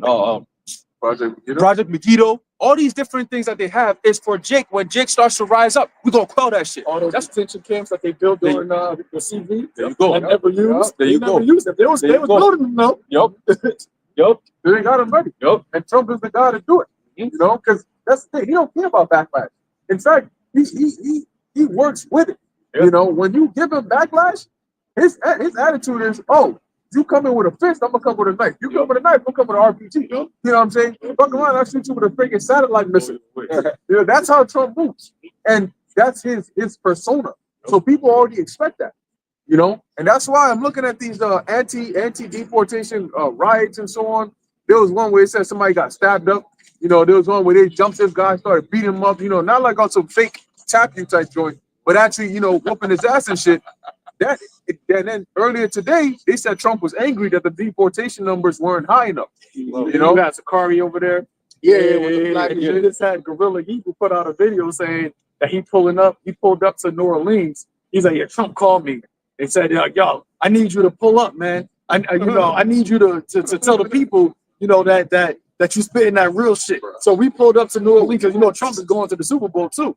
He's going to be there in New Orleans where that whole thing happened before with the whole driver truck. Yeah, the driver truck dude. Yep. And that's where, you know, a lot of the witchcraft is that down there, Levite. Yep. The Levites, all that. So the Katrina happened over there. So he said he's gonna pull up. So they're gonna be doing, you know, camp out there. And something, hey, you don't know, man. Because the Lord you got certain members, and I was watching the Dallas camp, they said that you can have actual people that's in GMS that are actual agents the whole time that they just wild out, and then that gets the ministry plate. You got whole camps, right, that were set up by Esau. Because like how the Zaquan said, Yahawah, everything that Jake set up, Esau infiltrated. Right. The Black Panther Party, the whole civil rights, all that BS. Esau always trying to infiltrate what Jake does, man. They even hip hop, rap. That was created by Jake's in the hood. Esau came in there. Who was at the forefront? Amalek came in there and infiltrated it. So with this, you're gonna have spies, men crept in underwears that can do some shit or have whole camps like a Sakari. Maybe not everybody that's in that camp, but you got members, you got people, maybe the heads that sold out, man. Right. And they go over there to New Orleans, something happens, and then that gets on the news. Because there's going to be a whole bunch of media press over there. That gets on the news. And then you had Vocab said that this Hebrew Israelism is spreading, especially amongst NFL players. He said that back in the day. Yep. Especially amongst NFL players. You got Deshaun Jackson, Larry Johnson. Larry Johnson, right? Yeah. Trump already coming for DEI. And this is the first time they said since I think W.H. Bush that a president actually went to a Super Bowl game. Sitting president. Yeah, a sitting president. Yeah. That definitely might happen. You know, they played Was it Caesar's? Oh, really? Caesar's, I think Caesar's Palace. Is that Saints? Caesar's. Oh yeah, Caesar Stadium. Stadium. Caesar Stadium. That's what it's called. And you got the Eagles and the Chiefs. And the Eagles and the playing against each other. That's crazy. Yeah, there's definitely a lot of symbolism going on. There's Something might go down because Trump. A lot of things. Oh, Kendrick is performing. Yep. He came out with saying what? We Israelites. You don't call me black no more. Yeah. Hey, something big might happen because Trump. A lot of things that's happening. You know what he does? He comes out and gives a speech and says, "This would have never happened if we would have had this, and that." right. So, in other words, we need to put these things in place to avoid some of these things from happening. What better place to have all the attention of Americans there in a place called Caesar's Palace, where a Caesar Nero is sitting there, right? A sitting president. At a damn bread and circuses, nigga, ain't you supposed to be worried about shit, real shit? What the hell is this? Yeah, and so something might happen. They might try some form of assassination or something with the crowd like that. In Simpsons, the Simpsons they showed DT basically in the casket, and on the clock it was 2:14. Oh, really? Yeah, That's February. February. That's this Friday. He just got a certain assassin attempt, or something happens on Sunday. He said That, that. yeah, something could happen on Sunday to where he ends up in the ICU. Then he passes on Friday. Hey, speaking of add on to that, do you remember what he said though? If he's assassinated, he said they're gonna put her at risk. You don't think we're on those orders? Yeah. That's that. What's that? Continuity of government. Yeah, they got all those things set up. So it's definitely a season of curveballs. And it only takes one for people to really realize, this shit is real.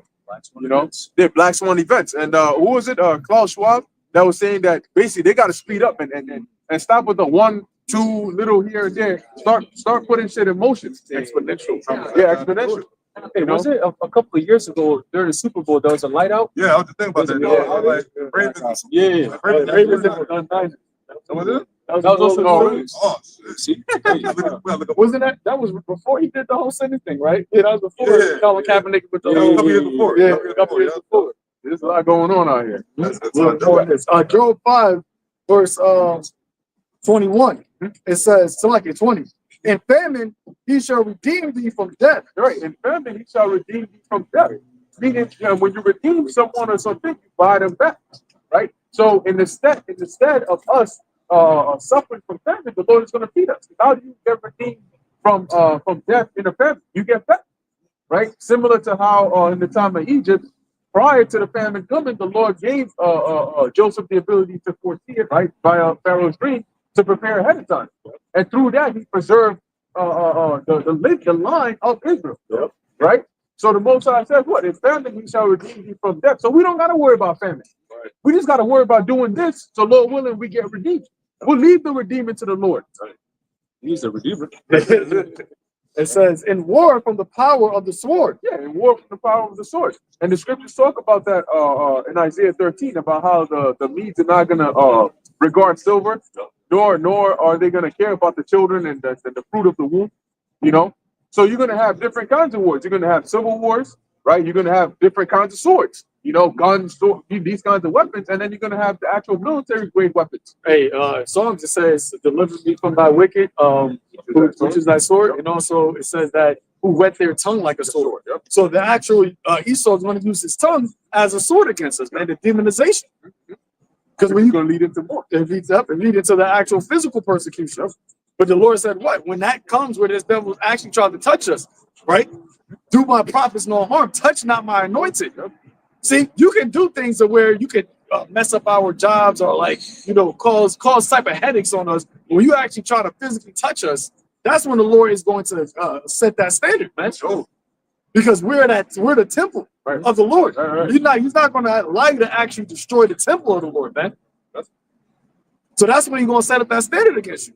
Yeah, back in the book of Maccabees, I think it's the 3rd Maccabees, which is just history, but when Ptolemy, I think it was the 4th, Philopator, he wanted to force his way into the temple, and Israelites tried to stop him, and he was just like, nah, F that. He went up in there, Lord hit his ass with I think it was a stroke or something. Yeah. And he just dropped. You know what I'm saying? And after that, he wasn't fucking with the Jews no more. Fear fell apart. Heliodorus. Yep, Heliodorus. Heliodorus. You got a beating of a lifetime. Okay. Yeah, you can have something like that happen, right? Some Edomite, some dude come up and try to do something here, and then like Jake that just popped out like before, just come out of nowhere, bang, you start jumping, Stomp his ass out. and then just dip out and leave. That'll be an angel. What happened? And then we're online, so nobody touched him. He just gets stumped out right in front of us.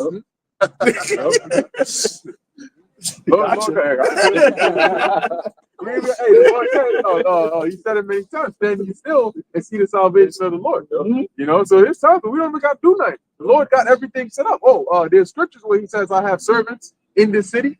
With Elijah, when he told Elijah to go to the widow woman, he said, I already prepared somebody over there for you. And she didn't even know him. But yeah, she was prepared to serve him. Hey, when Yahawashi told the disciples to go into the city to prepare the Passover, so you're going to see this guy here, and he's going to set it up. We're going to go to his room. Told him the master said to make preparations. He just knew. Don't push his ass. A little more. Verse 21. Thou shalt be hid from the scourge of the tongue, neither shalt thou be afraid of destruction when it cometh. And that's something like that's a great, like if you actually think on a realistic practical level, that's pretty crazy, right? Like you have to be in a certain position of actually being invincible and knowing it to not be afraid when destruction comes. Because even you know, anybody, it's human nature to be afraid or to fear instinctively when something that is threatening your life comes in front of you. If you suddenly see a car veering off the road towards you, instantly you're gonna be like, oh shit. You know, if somebody just put a gun to your head, you're like, oh shit. But the Lord said, yeah, we're not gonna be afraid when destruction comes. In the NLT, it says, you will be safe from slander and have no fear when destruction comes. And that's what Esau is going to come with, man. When they come and try to attack us, remember, the Lord said that we're blameless, right? So when they actually come and demonize us, it's only going to be just straight slander, right? It's just going to be slander. Everything that this devil is going to paint the picture of, he's going to use the AI, artificial intelligence, the deep seek, right? The deep fakes. We're going to have our faces saying certain shit, our voices, you know, saying us actually on camera. That's not really us, but it's going to look like us doing shit, man. But that's a slander. Because we were talking about in the car, people already see certain AI and they're not able to tell the difference of whether or not it's real or not. So that's going to be a time period where are you going to be able to stand for the Lord during that time? Knowing that this devil's lying on you, but everybody else believes the lie. You know what you believe in, you know the truth, but everybody else, your own family members, I always knew he was crazy. I already knew that they were going to do something like that. I told you he was being poisoned. I told you that it was a cult. You know, I told you that. And I'm like, I don't know what he's been doing every Saturday. Who knows? I hardly see him. We stopped talking. Now I was going to be like, imagine a situation where you know they just happen to catch you, put a bag over your head, and then take you into some room for like 24 hours. And when you come back, you just see like your things all over the news that you did this, that, and that in the past 24 hours. Yep. And you imagine trying to explain that to somebody, and they see your face doing this shit when somebody else went and did a crime, and they're like, so where were you? Nah, because I was I don't know, somebody put a bag on my head and I was in some room, I didn't know where. They gonna look at you like, really, they did that? Yeah. Because people expect some shit to happen when everything is just crazy. They don't expect something like that can happen, just a random event, something like that, man. Well, but they have documents where they said 6 months or a few months prior to martial law being enacted, they're going to start rounding up people who have a voice to speak for the masses to be influenced. Because ultimately, it's all about the masses. Before Esau goes to war, he has to create propaganda for the support of the people in order for him to be justified. When you look at all their wars that they've gone to, it was always the media. They always use the printing press, the media, and so on and so forth. So now, if they come to war against the prophets of the Lord, what do you think they're going to do? It's the same blueprint over and over and over again, but this time it's going to be a sideways where they're not going to see it coming. You see, because now you got spiritual power. How do you fight against that? You're not coming guns blazing against no spiritual power, brother. Don't you try that shit. Don't try that shit, man. In Don't- foreign countries, when they declared martial law, they shut off the internet. Yeah, yeah, yeah, Like, you yeah, couldn't, no information was coming in or going out. Right, but FEMA's For- gonna for have the, access to that. Yeah, for the regular people. Yeah, FEMA, they said they're gonna cut off communication lines. They're gonna, phones, access to transportations. You know, the roads, the highways, all that's gonna be controlled by them troops, man. You know, and they set it up where you're gonna have foreign troops coming in here to give support because a lot of the people in the military now they're weak. Trump is coming up with all these things that's wiping out what they did over the past 4 years. So there's a conflict there. It's interesting. It's a very strategic thing they're doing. They're buying out, you could say, all of these people in these government positions and replacing them with completely new cabinet, so to speak. So now, no, I was gonna say. So now it's like, who's gonna be in the way, whistleblowing and resisting that governmental authority? And you got Elon Musk up in there, and the whole shit that was going on last year with the whole internet outages, the cyber attacks on AT&T, Verizon, T-Mobile. But guess what? Elon Musk got Starlink, which is also another form of internet.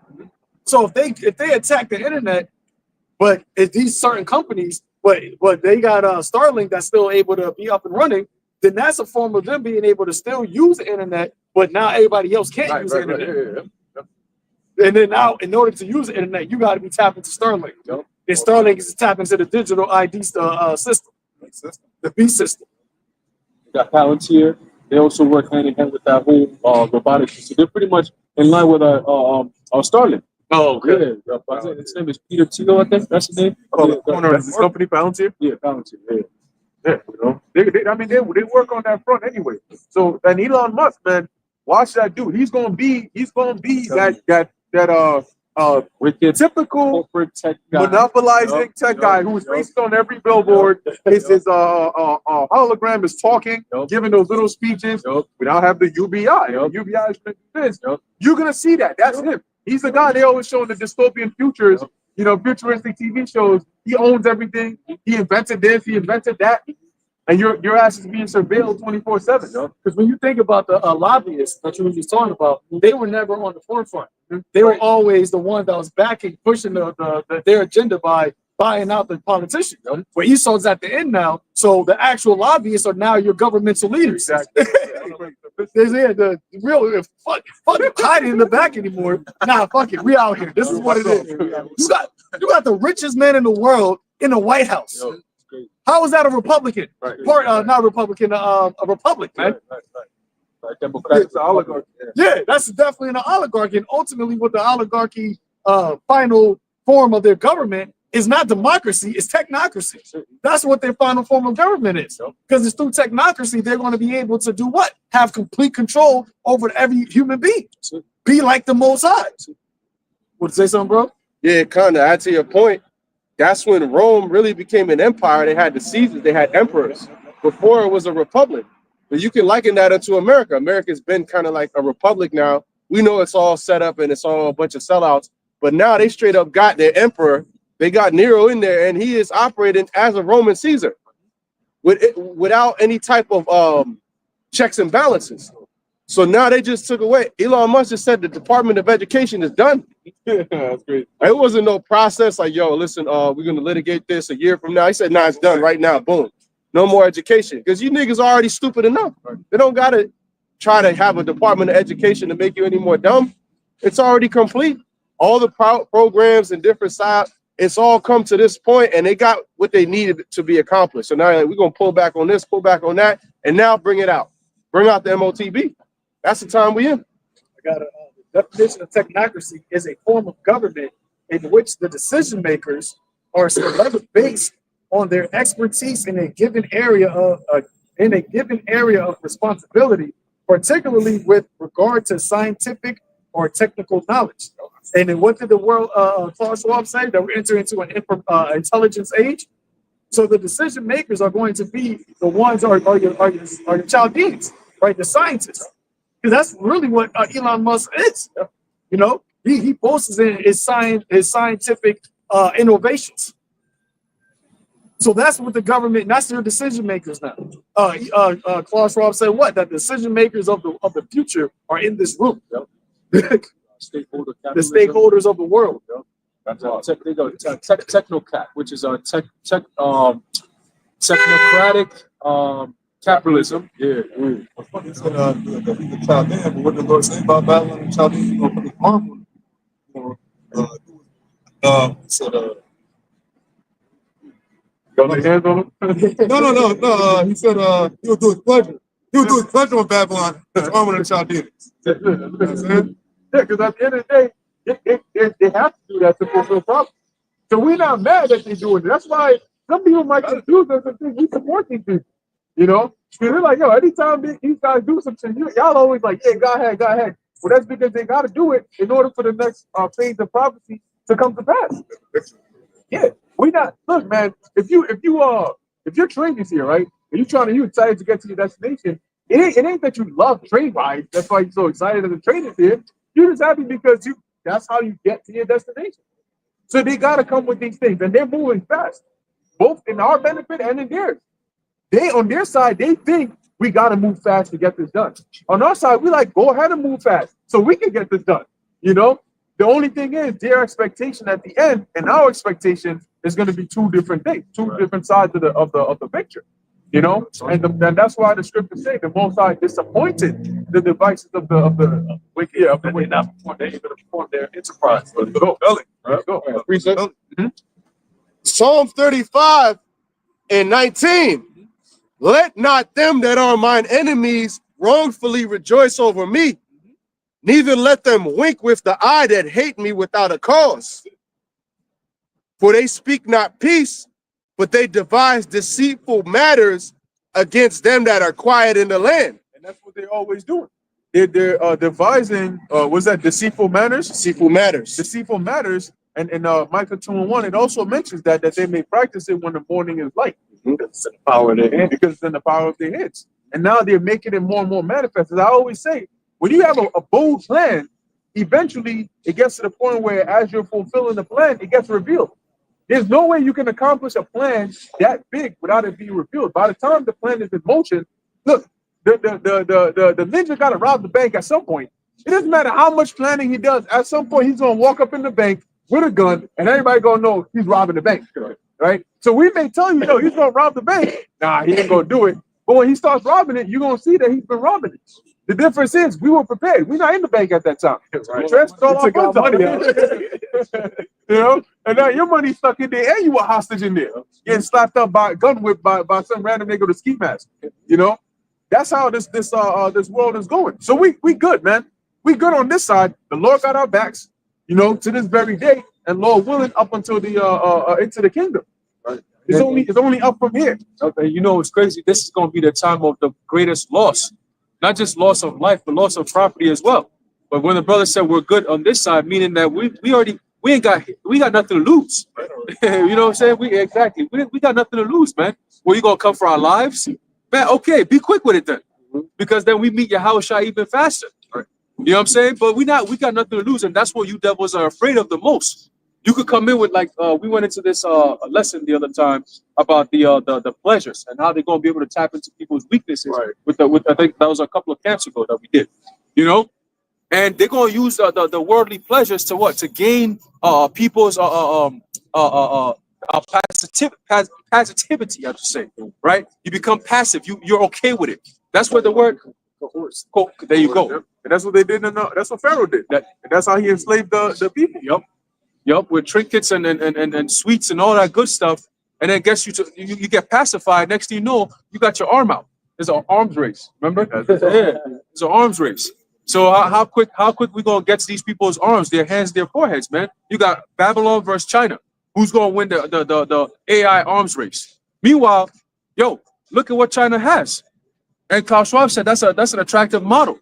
So if you're competing against China, that means that you're gonna have to be like China. China is a freaking dystopian state as we speak. Surveillance everywhere, people on the social credit score and all that. Ain't no freedoms. Americans believe in this concept of freedom, nigga. You only have a freedom to express your opinion. But guess what? You ain't got no freedom to make no choices or make no changes. They give you the choices. They give you the options. And then you go from there thinking you got freedoms. So when those freedoms, those illusions are taken away, what you got? That's the reality. You got people doing TikTok videos talking about, oh my God, Trump just came in. Yo, the shit is getting real, y'all. The shit is getting real, y'all. We've been telling you, man. Right. Where the fuck you been at? TikTok. And they're saying they're getting real. But how are you setting up your refuge? How are you setting up your defense?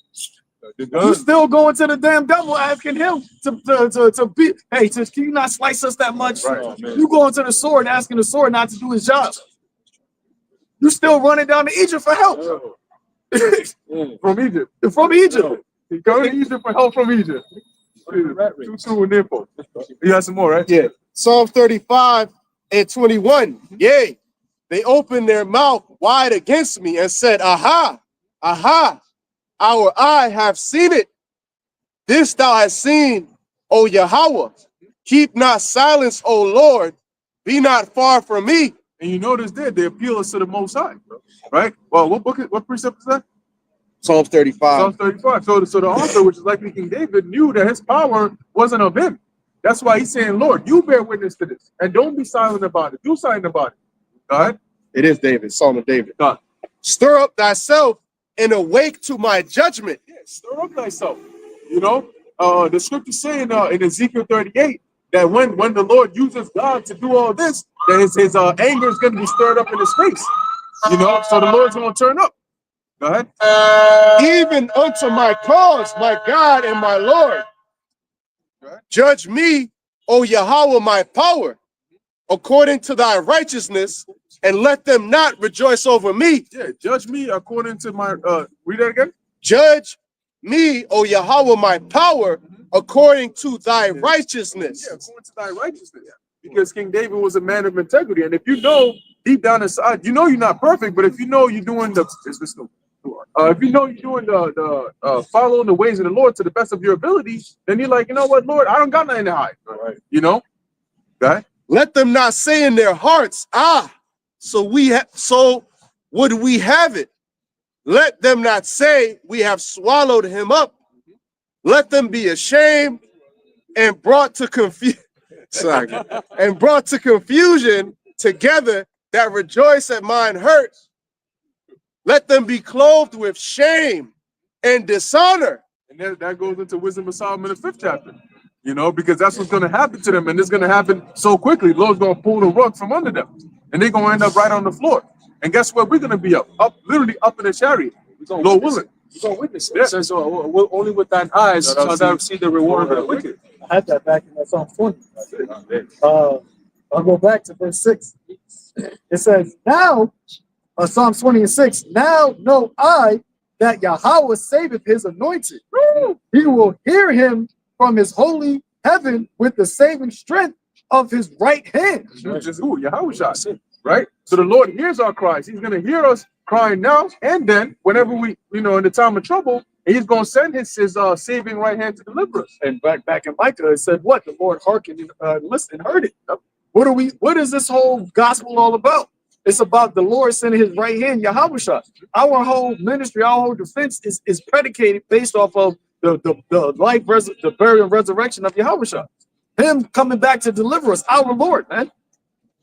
Everybody else got their power in the savor, but whatever their idol God, right, or their sword or their money, we have a living power, man.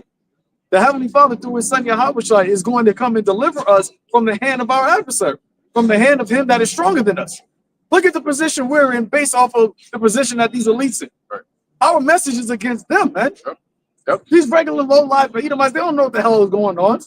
Our actual message is against the elites of this world. Right. The ones that got the power, man. The ones that actually can change the dynamic of civilization. We're telling you that you're about to be put down. That's right. The Lord is about to come and take your whole system out of authority. That's right. And what do you think they're going to do? That's a threat to them. No, that is literally a threat. That money can't solve. But see, the weapons that we're talking is not carnal. Right. So then what are you going to do? Because your sorcery and your enchantments ain't working. Exactly. What are you going to do? You tried all of that. All of this, all of the black, you said before, the black culture, all of Jake and all of this messed up situation, that's all your sorceries, man. None of that worked on the elect. We're here. We're standing upon our feet. Ezekiel the 37th chapter. Now you're afraid. What are you going to do now? Well, you got to resort back to your blessing. I'm coming with the sword now. Okay, you come with the sword. Yahawashi defeated death. What's up? Boom, through and through. And the scripture you mentioned that because it was a foreshadowing, right? In ancient Egypt, Yahawashi was the death angel, but also he led us out of Egypt, you know, in that chariot. And this time he's going to come back to the modern Egypt, and he's going to destroy this place while also delivering his elect out of Egypt. You know, so he's always been the savior, always been there, right? And what did the Lord tell the disciples? That he that liveth by the sword perishes with the sword. So we know that this ain't a physical thing, man. Any of these Israelites out here with guns talking about we ready to go and take it physically, you went in the spirit of Yahawashi. Now that may be a part of your life because during the time of the Maccabees, you had certain individuals, you had the zealots, right? But they weren't followers of Yahawashi. They might have was going against the Roman government, but they didn't get it. They didn't overcome. They died. They had a part in the story. Yeah, they was doing X, Y, and Z, but then they ended up dying. But who was the actual ones that got the honor, man? The ones that actually served the Lord. You said the truth is like what? A sword. Hey, the Lord said, "Wait ye upon me." That's the patience. Numbers 23:19. God is not a man that he should lie, neither the son of man that he should repent. Hath he said, and shall he not do it? So if it's written in the book, guess what? It came from the Lord. And if it came from the Lord, then it's going to be fulfilled. That's why we're always talking about prophecies, because these are things the Lord, the one who can never lie has actually spoken. So they have to come to pass, and they will come to pass. The and we're seeing immutability of his counsel. the immutability, exactly. And immutable means it's unchangeable. You can't change it. So the Lord's counsel is immutable. Whatever he decides is that's it. That's what happens. Who can bring him the counsel? That's it. Whose throne is inestimable. That's it. You can't esteem it. That's why he's called the Most High. You say it so much, but it actually means exactly what we say. There's none higher than the Lord. Who, if you were to take the Lord to counsel, who's going to be high enough to judge the Lord and you? Because whenever you have a judge, the judge has to be above both of you in terms of authority to hear both sides and make the righteous decision, right? Who the hell is going to be able to judge the Lord's side? Hey, in Marvel, you had the living tribunal. Yeah, they were the council. But then you had above them, what? The one above all. They couldn't bring him the council. Yeah, exactly. And I think he came to council. the one above all represents the writers of the story. Yeah, exactly. And who's the writer? Yahawashi. That's it. You can't go past the director, the writer. He wrote the story. Like, you're gonna play your part. You think in the book, in the comic, they're gonna rise up. Galactus is gonna decide to be something different. Galactus gonna be like, I challenge you, Stan Lee. Like, you're gonna do what you're supposed to do. Just like you, Esau, you're gonna do what you're supposed to do. It's nothing you could go and escape and try to get around it. And you're gonna play your part, man. We're gonna play our part, Lord's will. Yes, it's funny because there are some books like that. I'm thinking of Deadpool. Deadpool is one example where the writers write it so it gives up the illusion that the characters in the book are aware that they are in the book and there are creators out there making them do the shit they're doing. Yeah. And now they're trying to come against the creators. But you as a reader know that the writer wrote that for the character to do that. Right, yeah. So you attribute exactly. You attribute the actions in the book to the writer. Right. Why is Stan Lee famous? You know, for Marvel, right? Because all you don't go into Wolverine and all that, but it's not. Wolverine comes from this guy's mind. You know, Deadpool comes from this guy's mind. Creator. Exactly. It all goes back to the creator. Because you can't have a character without a script, right? A character plays a role within that script. So how can a character then get up and say, "Oh, nah, I don't want to"? Nigga, you wouldn't exist if the script wasn't there. You go into the word character, it means what? A writing or image. Oh, yeah. That's what the Lord did. He just created images. Out of his mind. Out of his mind. It say, can the vessel ask the potter, why has thou made me such? Going back to something. A little bit more. Sorry. Or hath he spoken, and shall he not make it good? Behold, I have received commandment to bless, and he hath blessed, and I cannot reverse it. Yeah, so the blessing is coming to the elect. There's nothing you can do to reverse it. You can kill our bodies, but that's not going to stop the blessing. That's just going to bring us to the Lord quicker. There'll be days we want to die, man. Not that we seek in death, because the scripture says, seek not death in the era of your life. But yo, man, if you take us out, we're gonna be with the Lord, man. There's nothing you could do. It's like the chessboard. You already got checkmated, man. You go there, you made it. You go there, you made it. So now you're just gonna try to flip the board and pull the nine milli out your back pocket, but the angel's right behind you, ready to take you out. So you lost. You lost in the spiritual, and you're gonna lose in the physical. So what can you do? You're that trembling left hand. He's gonna shaky, but he's just still gonna try to come at us because you're scared to come at us. That's why you don't do it.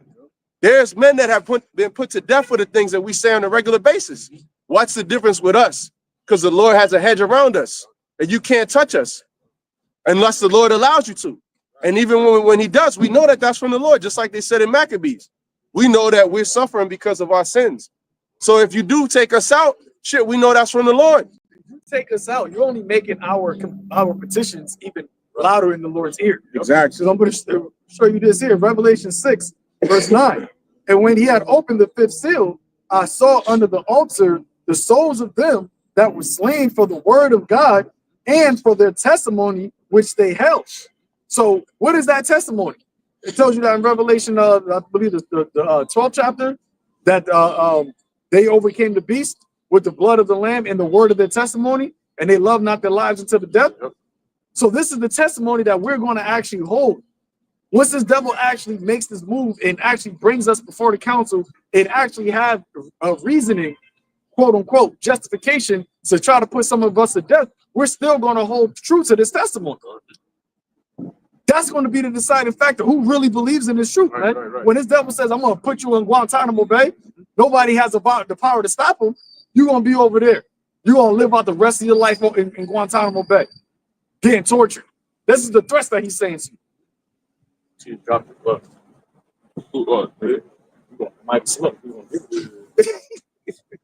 You know, but you gotta hold fast to this testimony. That's why YAHAWASHI said that, man. He said, what? Hold now fast which thou hast, that no man take thy crown. This is the last thing that Esau is going to be able to come with. He came with every other thing to try to get you deterred. The last thing he's going to try to get you deterred is what? The threat of killing you, the threat of death. And some of them, the Lord is going to allow to be put to death. But for what? As martyrs. Yep. And as the reason, it says, and they cried with a loud voice. Now they're in the spirit world crying. We're crying with a loud voice now on the earth. You put some of the elect men to death on this side, they're going to be in the spirit world right next to YAHAWASHI. As soon as you die, boom, you go into the spirit world. Remember, the Lord said that if you believe in him, it's eternal life. It ain't no, we're already living in the spirit. That's why Paul said that. For me to live is a Mashiach, and to die is gain. We don't got to suffer Jacob's trouble. We don't got to suffer the hour of temptation. We don't got to see, if we put us to death, we won't have to see some of our loved ones that may not believe suffer. We're just going to be in the spirit world, at peace, in the new bodies, right next to YAHAWASHI. How long, oh Lord? It says, it says, oh Lord, holy and true, doest thou not judge and avenge our blood on them that dwell on the earth? So we're going to be cursing you out in the spirit world, right next to YAHAWASHI. And what's the answer? And white robes were given unto every one of us, which represents what? Rest, victory. Because it says what? And it was said unto them that they should rest yet for a little season, until their fellow servants also and their brethren that should be killed as they were should be fulfilled. So yeah, that little season in the spirit world, that could be a couple minutes, man. Because if you think about 2 days is 2,000 years to the Lord. So you up in the spirit world, it's going to be literally, you got all of the vengeance and the anger, and then you want the vengeance, trying to say the revenge, but the Lord said, you know what, just wait just a little longer, 5 minutes. Now 5 minutes in the spirit world could be what? No, a couple months on this side. Right. But they got to, during those couple months, you got other brothers that may have to suffer, be martyrs. Sisters as well. You had it during the time of Nero, where you had women that got put to death because they believed. Remember, this actually happened on the earth, man. He saw the Romans, Nero, put to death the followers of the Messiah in gruesome ways. 40 years after the Lord was on the earth, one generation after the Lord was on the earth, he prophesied during that time, 40 years later, that there's going to be a time of complete hell upon Judea, man. That's why he said when he looked upon the city, he had compassion, he cried. Right? He said, if you would have known the peace that was so near to you, but you don't know it, you don't see it, you're blinded to it. But the disciples, he told what? When you start to see these things, flee into the mountains. So they already were pre-warned what to do during this time. We have been pre-warned what to do during this time when this devil's going to encamp about Jerusalem, which is a people before it's a place. When he's about to attack the temple once more, the Lord already told us what to do. Stand still. That's the greatest thing. Imagine you see an enemy coming, the Lord just said, don't do nothing. I'm gonna protect you. I'm gonna send angels to guide you, to deliver you.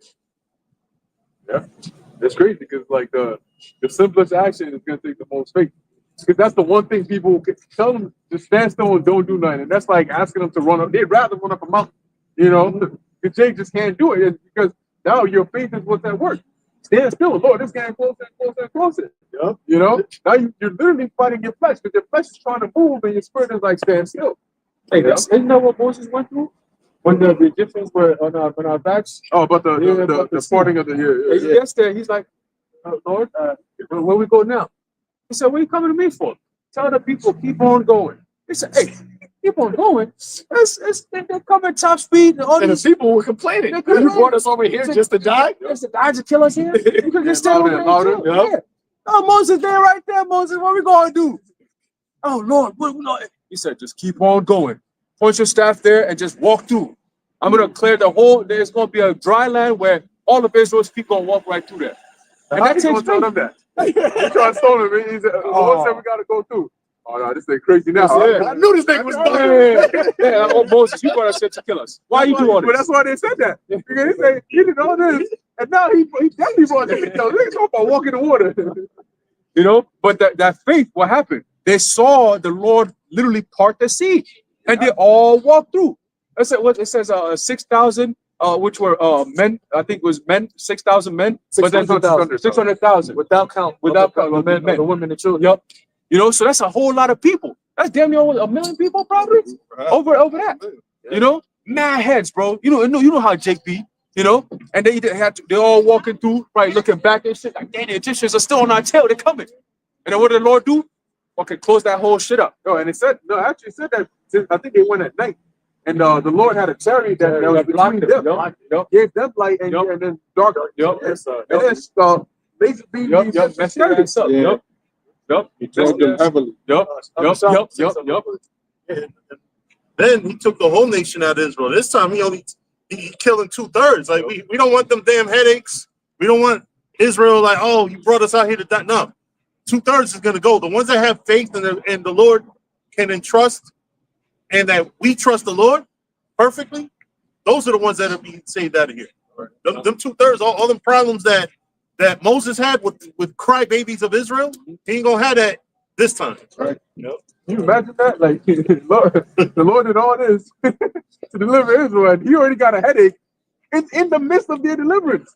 Like he told Moses that. He said before he showed Moses why he said that, he told Moses he ain't gonna make it. They ain't gonna make it. Yeah. And that's why he did the matter. Exactly. That's why he did the matter. You know? Yeah. They got great.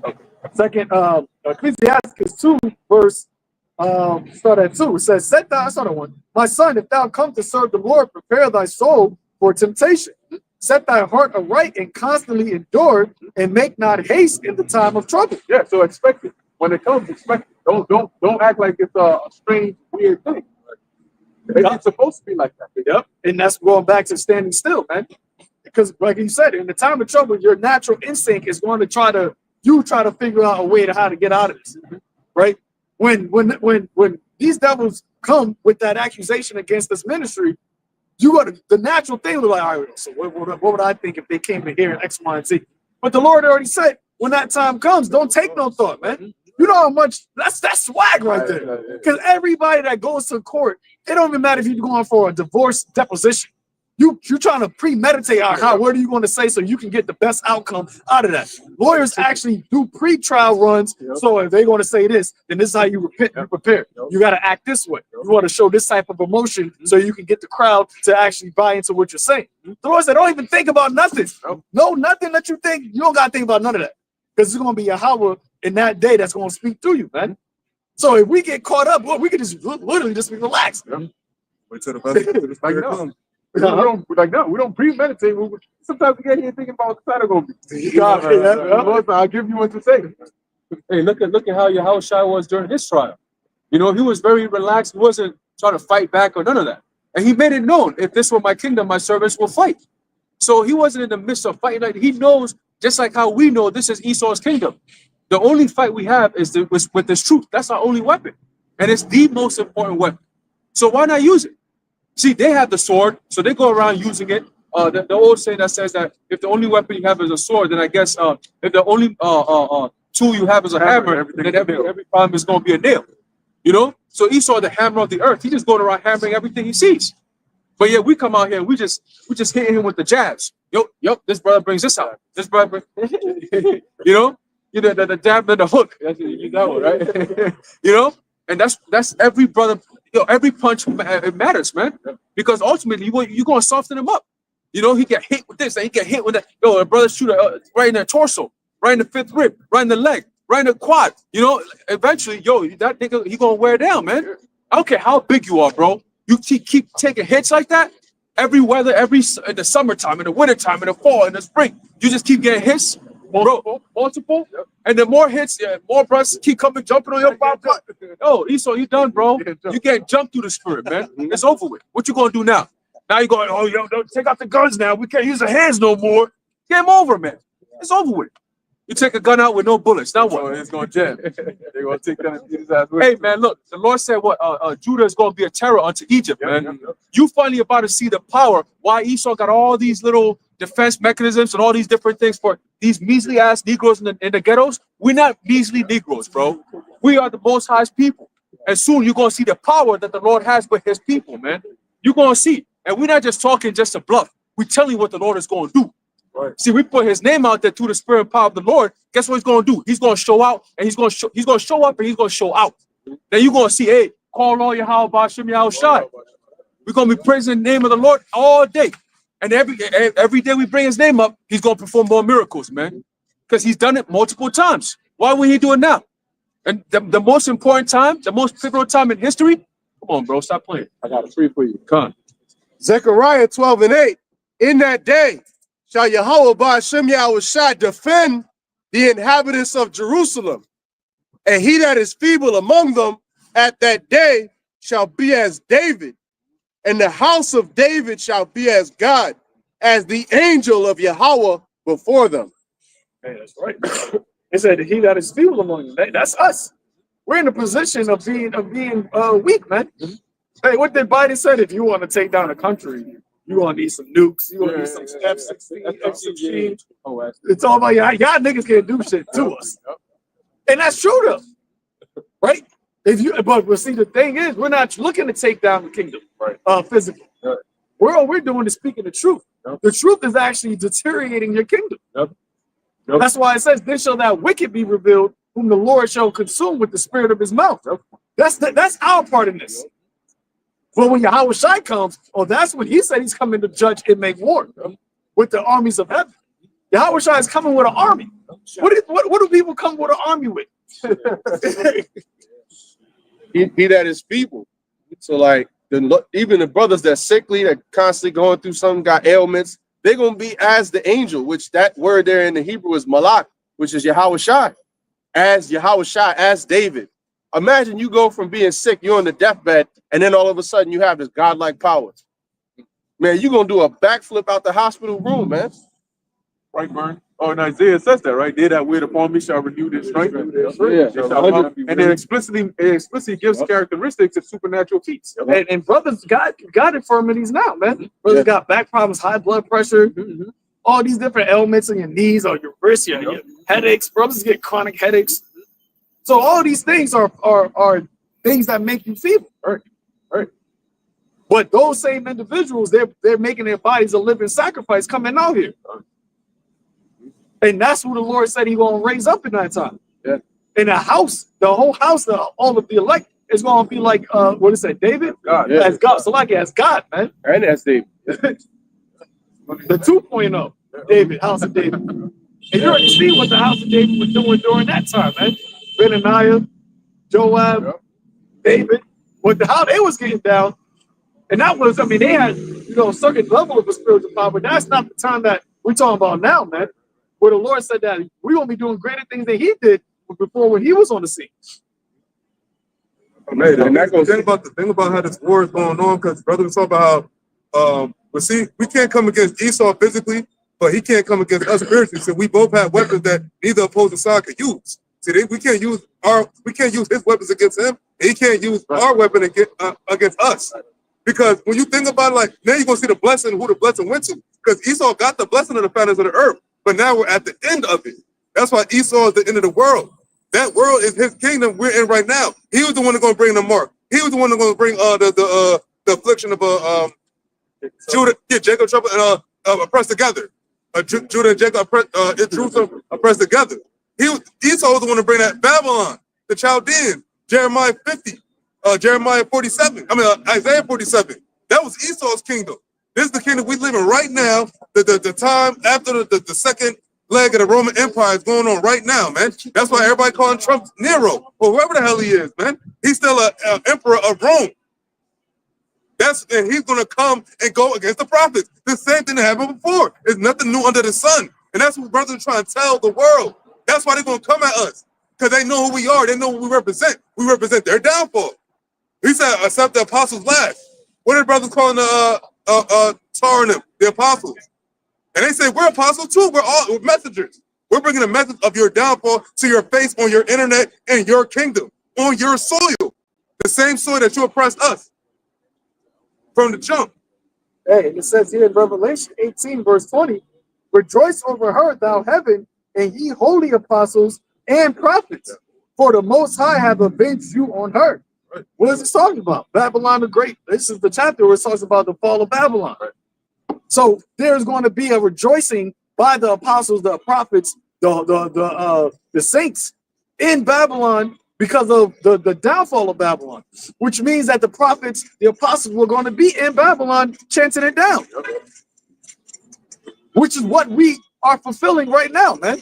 We are fulfilling the actual scriptures that were preordained, that were pre-written.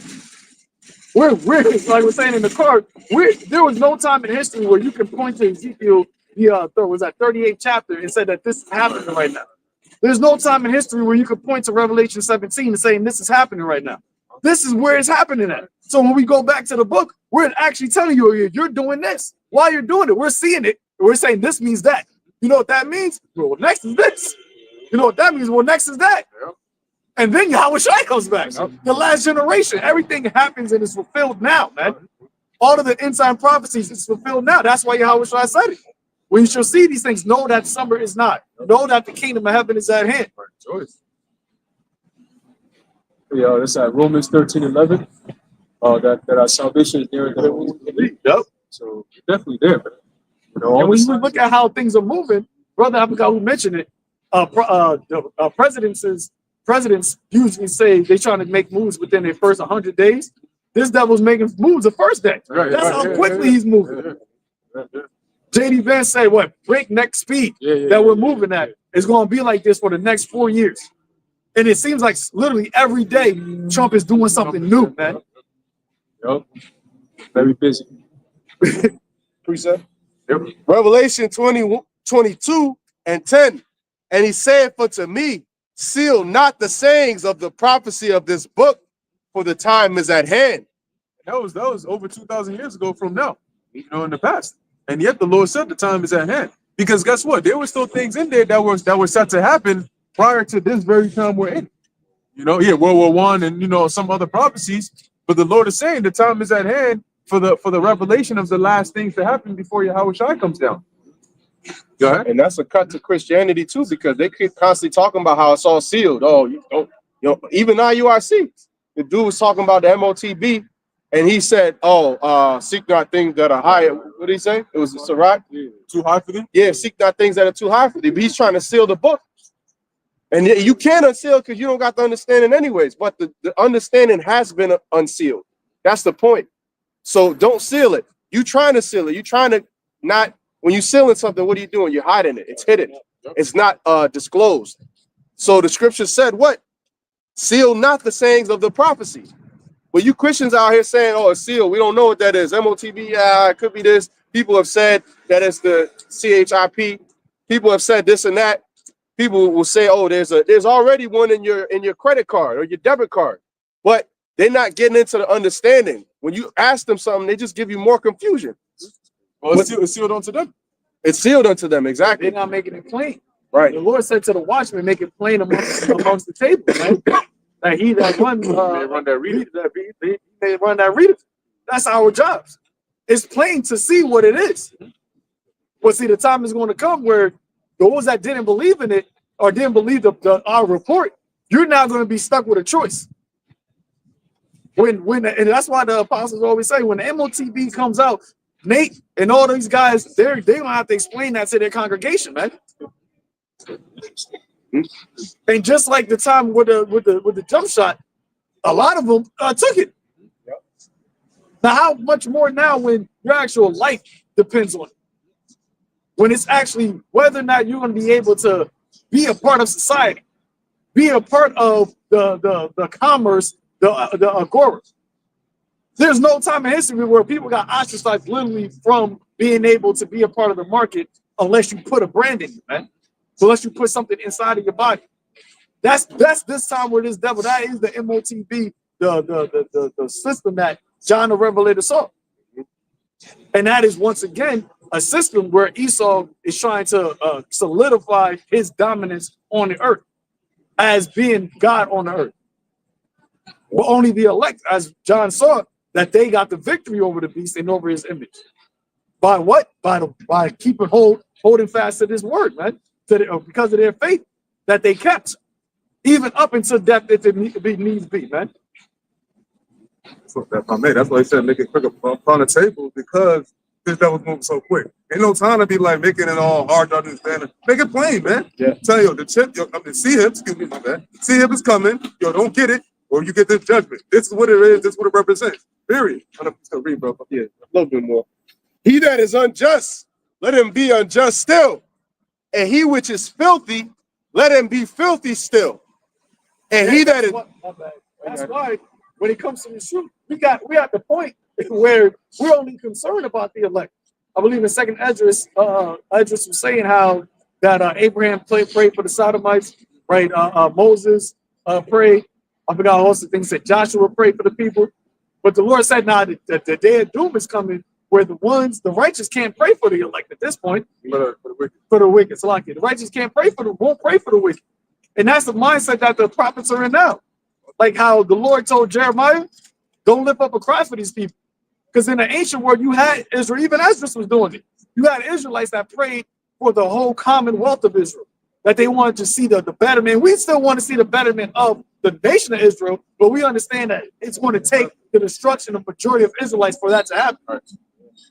So we're now at the point, the prophets are at the point to saying, you know what? Well, get rid of them. Let the multitude perish, which is born in vain. Because the day of doom, the day of judgment is at hand. Hey, they got that Avengers movie Doomsday coming out. Like next year, I think. If we even get that far. But it just shows you the spirit that's in the earth right now. America's going to be 250 years so far next year. 2026. Yep. Captain America, Brave New World. So you see what they put it all in the movies, man. It's all spiritual. And it reads, and he that is righteous, let him be righteous still. And he that is holy, let him be holy still. And behold, I come quickly. Yeah, let him be holy still. Right? So you that are, those that have the elect, they're going to keep doing what they got to do anyway. Nobody got to tell them to keep doing it. They're going to keep doing it. And those that are not, it doesn't matter what you do. You cannot make them do what the elect are going to do and vice versa. Because the Most High is programmed it that way, and that's how it's going to play out. And that's why Paul said, the times and the seasons, brother, and I have no need that right unto you. Because you should be paying attention. You should know the time, man. You know what, Jake? You know what's up. You know what time it is, and that's a spiritual thing. All fucking buzz. Yeah, every time I get rid of Black History Month. Yeah, that's They're good, man. Word. The Lord is killing that whole black nigga culture. Fuck your culture, man. Fuck MLK and all that bullshit, man. The Lord is just dead in that. And then, you know, the Lord knows how to get niggas angry. He'll set up the perfect devil. He'll say everything to get you mad. You niggas fall for the trap every time. You still care about this nonsense, Black History Month? This is a joke, man. You don't even care about your real history in the Bible, but you over here mad about some made up shit. They gave you 1 month out of 12. We get into the scriptures every day, man. All the time. 365 is Israelite History Month, man. And y'all got to tap in, but you stuck on this black being a part of a crayon box, man. That's why y'all niggas don't know nothing. That's why you're not going to sing the song of Moses, man, this time around. They was doubtful, talking shit. You're not like the brother Aharon was going into all this doubt. And it must have grieved the Lord to save you niggas back then, knowing what y'all was about to do. But now this time around, you ain't gonna make it, man. You ain't gonna be singing the song of Moses, man. Stay your doubtful ass over there, man. And the elect is gonna be raised up and delivered. The Lord was going to destroy them. If it wasn't for Moses who played this case, Right. the case for them, he would have cooked their ass up, man. When they count the blood of Yahawashi as an unholy thing. So if you're not trying to get it under this time, under this grace period, through what Yahawashi did, then there's no other way for you to get it. That's why the Lord said there's no saving them now. It's a wrap for you. The Lord gave you Yahawashi and as that beacon of light. If you're going against that, if you're letting the power of the darkness of this world snatch that away from you, then there is no, you got to be casted out into that outer darkness. You got to be gone. And my reward is with me to give every man according as his work shall be. Every man according as his work shall be. And if you're doing the right work, you excited. You know, you excited. You're like, yo, man, I can't wait for this, man. You know, because I did what I got to do. You know, but if you ain't, that's why the Apostle Paul, he said, look, I'm ready to be offered. You know? I've done what I got to do. The Lord said, get this, and then I'm good. You know, now if you ain't been doing what you're supposed to be doing, right? You've been doing wickedness and so on and so forth. A lot of these people don't even know that the Lord is coming with a reward for them. He's going to give it to the elect. He's going to say, I got something for you too. Oh, you do, Lord? And they're going to think they're going to be getting the same reward as the elect. You know, and the Lord going to put a fiery sword from behind his back, and now you cook. You know? Yeah. But man, you think about it, talk about praying not for people, especially like the so-called Negroes and whatnot that's here. Those are actually the men that actually said to kill Yahawashi. They actually brought Yahawashi to be killed. So when you talk praying for them, those are the ones that's going to be destroyed over here. Why think they getting destroyed? He going to give them their answer. Put his blood upon our children's head, our children's heads. Yo, so they acknowledged that and then said basically put that tab on us. Yeah. And then they fucked up their children too. They said put it on them too. That's crazy. And, you know, and ultimately, you know, through the whole all of our iniquity, we all went through it. But like the brother said, the elected are the ones getting delivered with the salvation. Those are the ones that, in the meantime, after Egypt, after all of that, they did what they were supposed to do. The ones that stayed on the other side, those are the ones that said to crucify Yahawashi. That's why he's coming back to judge them, and that's why they're going to get casted and they're going to get burnt up. That's what we're warned. That's what's really coming here. This is not a joke. And here it is. Ironically, you have all these nations talk about getting all these these nuclear weapons ready. Fast fire, concentrated fire, and not just any fire. Fire that will melt you where you stand.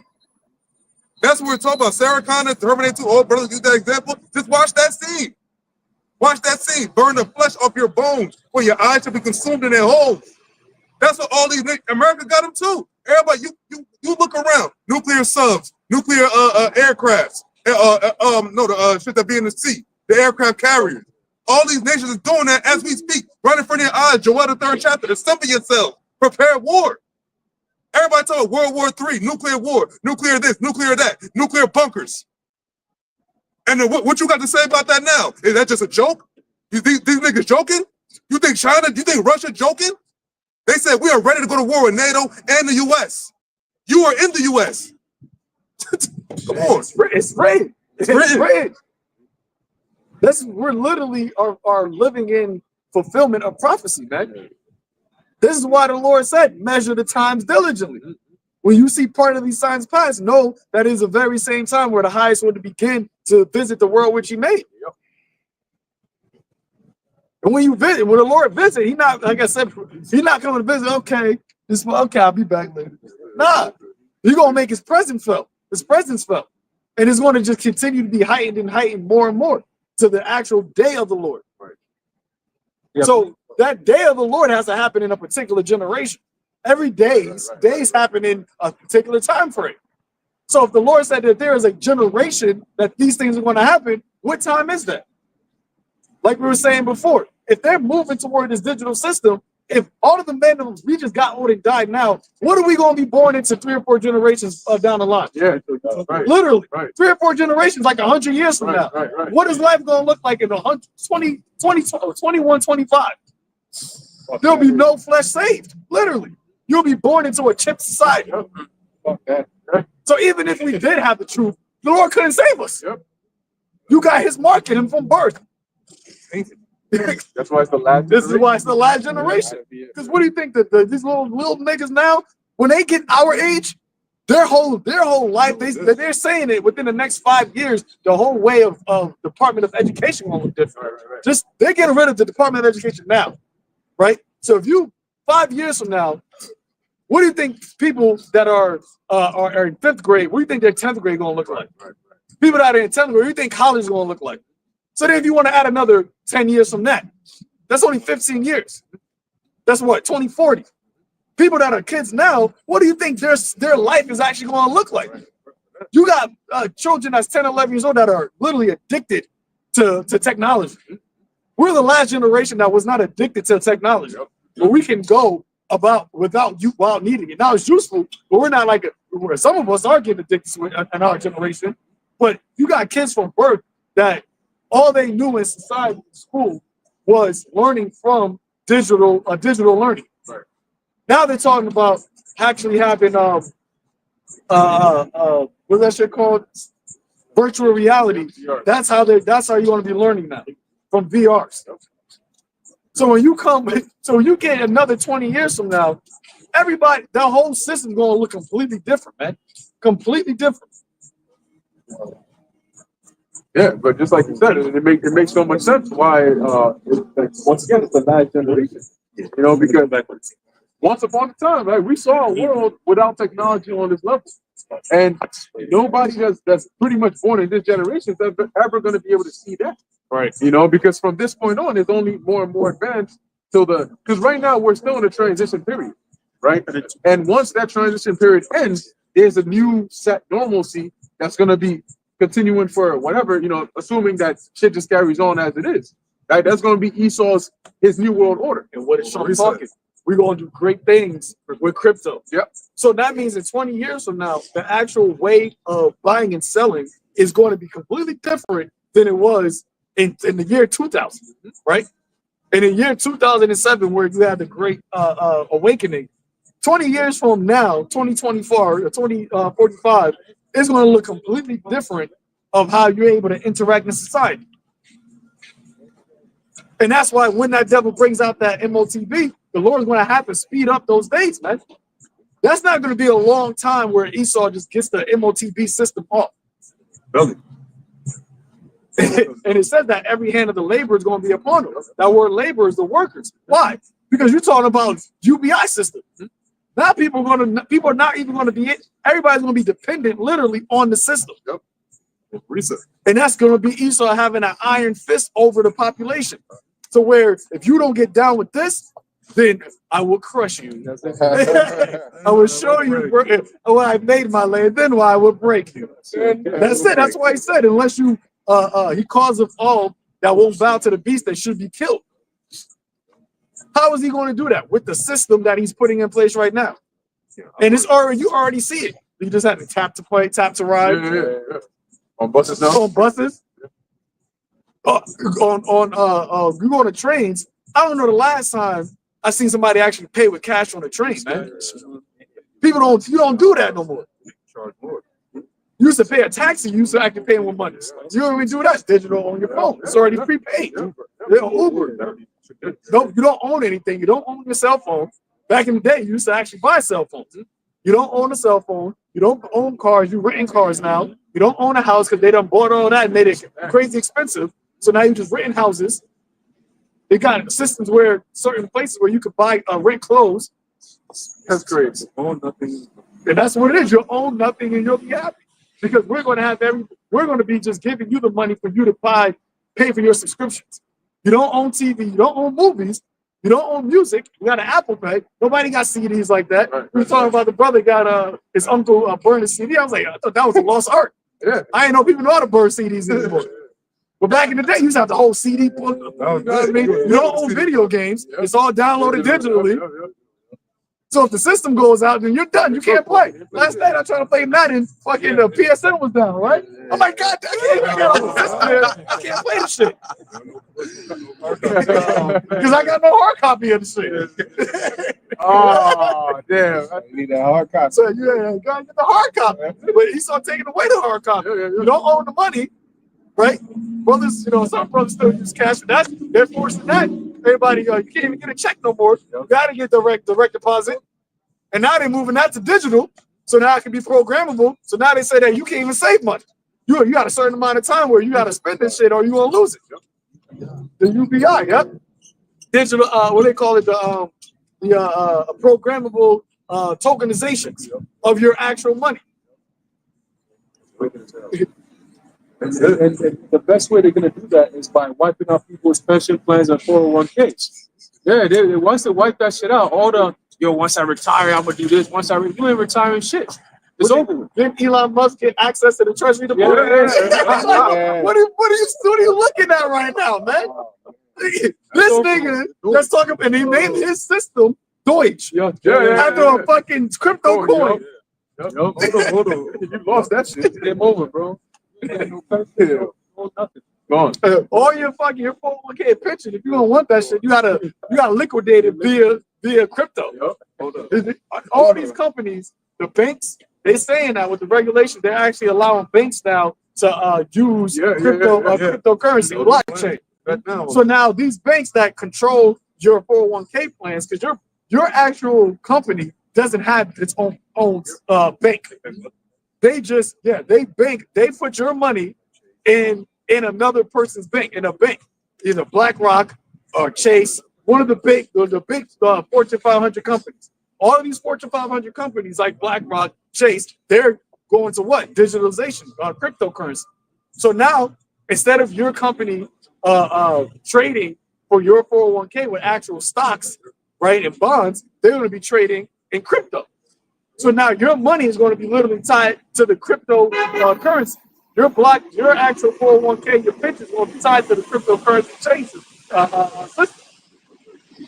So now, if you want to get that money, you got to actually now have a digital wallet. In order for you to have a digital wallet, you're going to need a digital ID. In order for you to have a digital ID, that got to be biometric. It's all come together. I got an article on that, bro. I ain't gonna read the whole thing, but this is no doubt. This is from CBS News. It says Deutsche Task Force gains access to U.S. Treasury Department data payment system. Now, when I thought about this dude Elon Musk, along with Trump, is a busy dude. These niggas getting their hands at everything, and this is the great thing that Trump was talking about with crypto. Because like Dogecoin, that's a crypto joint. It was Bitcoin and Doge. Those are the two main ones at first. And it says the Department of Government Efficiency, which is the DOGE acronym, run by President Trump's billionaire advisor and Tesla CEO Elon Musk, has gained access to sensitive Treasury data, including Social Security and Medicare customer payment systems, according to two people familiar with the situation. So there's somebody that knows what they're talking about. And it said Medicare and Social Security. That's what these old niggas be talking about, my Social Security, my pension, all that. It's all intertwined. Payment system. They said that the Social Security system got hacked. No. They said in August, they told us in March it happened, I think. Yeah. So how many months is that? That's 9 months afterwards. And it said the move by a Trump administration task force assigned to find ways to fire federal workers, cut programs, and slash federal regulations means it can have wide leeway to access important taxpayer data, among other things. Advocacy groups on Monday filed a lawsuit against the Treasury Department calling the data sharing illegal. But remember, the brother said, yo, they could bypass all that shit. Who's going to stop them? We're talking about this is the president's cabinet. Right. Well, he said he wanted to get rid of the IRS. Yeah, said that. What? You don't need an IRS when your money's literally just being taxed from your, digital coin, from your wallet, straight from your bank. You don't need the IRS now. Nobody needs to audit you. Right. Well, we're just automatically taking it, and then we're actually giving you your portion, your stimulus. The stimulus that they was getting during the CV, where everybody was using that to continue life. And without these stimmies, you wasn't able to do nothing because nobody had a job. Well, guess what? That's going to be an actual whole system. Every month, you're going to be getting a stimulus check. You don't work no more. Oh, and check this out. Speaking of, I think brother was talking about whistleblowers earlier, right? So it says the scale of intrusion into individuals' privacy is massive and unprecedented, said those in the complaint filed by several plaintiffs, including the Public Citizen Litigation Group, the Alliance for Retired Americans, and the Service Employees International Union. Workers, the people, that's the masses. Well, people that represent the masses. And it says, people who must share information with the federal government should not be forced to share information with Elon Musk or his Doge, and federal law says they do not have to. The New York Times first reported the news of the group's access of the massive federal payment system. The two people who spoke to the Associated Press spoke on condition of anonymity because they were not authorized to speak publicly.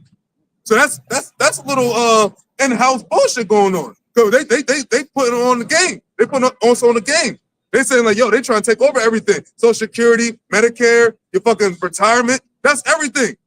Well, that's what people working for to get, and that's what some people are about to get. And that's what people don't realize, man. Mm-hmm. See, this wisdom is too high for the common Jake right now. They're just going about their life like this. None of this stuff affects us.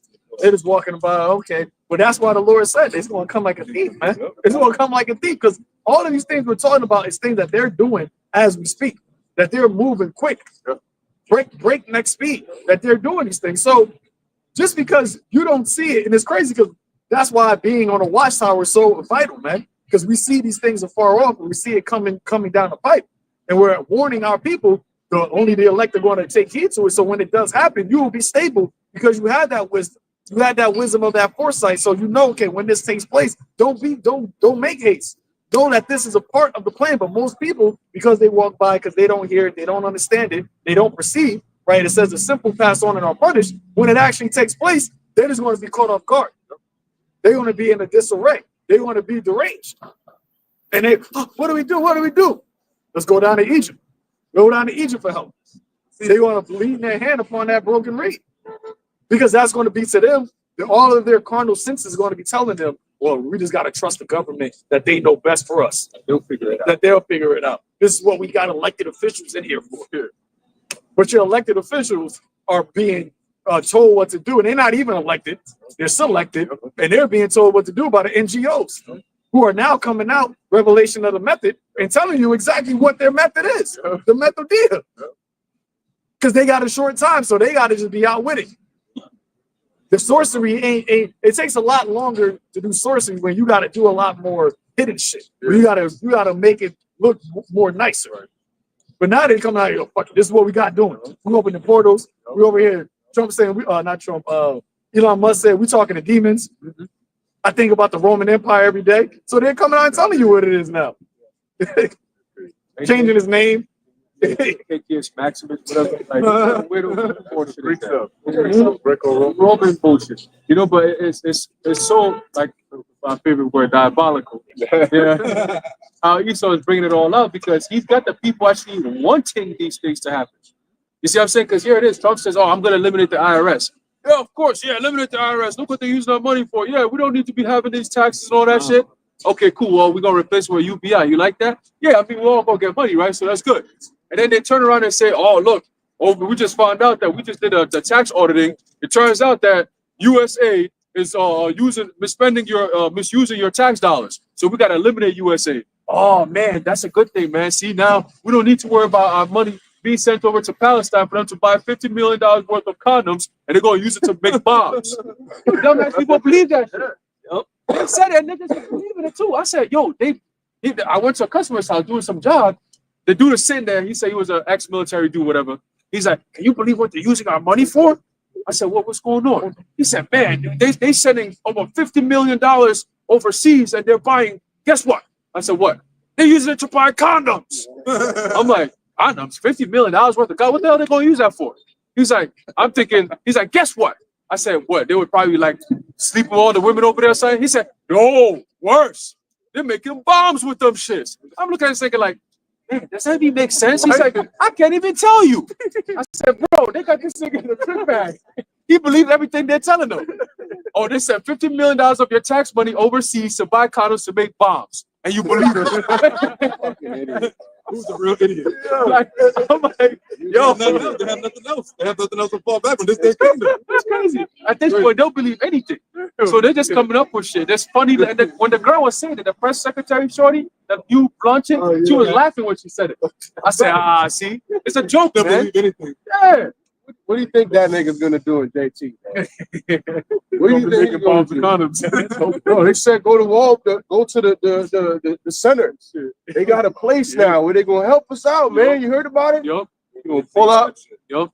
Well, that's why they gonna hate us. All men gonna be hated for our sake. All men's gonna hate us for the Lord's sake because they gonna make it seem as though we did some crazy shit. They be like, oh, those guys I was on the I knew it. It's their fault. It's their fault. They have nothing, right?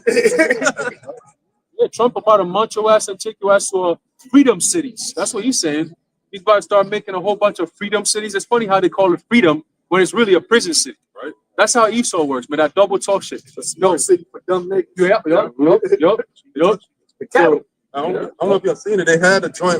It's like houses. They all look the same. It's like row houses. They kind of like trailers, but those are supposed to be the new like electric house. Not electric house, but it's like no gas. It's like the greenhouse bullshit. yeah, like some shit. It's like some weird. Yeah. I think it was the smart city shit. So like that's the direction they headed. They got the fold out houses now. Yeah, they fold it out. Basically, they'll take like and they'll take a cargo container and they'll say this is the house, and they said, look at how spacious it is. I'm like, nigga, if I lay down, I'm a little under 6 feet. I'm gonna be covering the whole length of the house. They talking about it. Look at how spacious they try to like decorate this shit up and make it look good, but they're just giving you scraps. and you got Jake that actually think that, yo, my tiny house, man. Look how nice it is. Oh, yo, I got to do it. I got it, my tiny, yo. And then you can buy that shit off of Amazon for like $80,000, right? And Jake is actually thinking, yo, this is probably better. We don't got to deal with rent. We don't got to deal with nothing. But now if you actually think you're living in a fucking tiny house, where else is all of the big ass earth? Who's going to control this? Who gets the big ass earth? When you think about Snowpiercer, that movie, they had a bunch of people in a small section, and everybody else had all of the luxuries of having space on the other parts of the train. That's what Devil is setting up. He made shit so expensive. He made shit so fucking hard to enjoy to where he says, you know what? You can have a tiny, luxurious house, small ass lot. You don't own the land, so you just have this small ass tiny house on this land that you still got to pay property taxes for, and we're just gonna have control of everything else, and everything will be good. Everything will be good. But they in that big mansion and shit. But they ain't a fucking big ass super yacht. They got a fucking super yacht where you live in this super yacht is just where they go just to relax. You live in a fucking tiny house. You can't go further than 15 minutes away from this motherfucker, or else you're gonna be deemed a fucking social credit score. You're gonna be low. Like the Hunger Games. Get back to your tiny house. AI gonna be policing you, making sure that you're not emitting too much CO2 into the atmosphere and shit. No too much carbon. You know, this is a word that they actually pitching to you, and we exposing what their plans are. But people are not gonna listen to what we say. They're gonna listen to what they're saying. Down to the end of that house. Yeah. It's all part of in the box. the box. You got it, bro. Yeah, he got you niggas in a box mentally and spiritually and physically. You boxed in, and do you think that this is something to it? Like this is what you aspire to in life? Look, they gave us a box, man. You see this shit? This shit is fire. Look at this box. Jake's gonna be comparing who got the better box, who got the better prison cell. And compared to what we gonna have in the kingdom, look at all the land, the space. See, that's why you gotta break your mind free of this place, man. Through the Rakakwadash.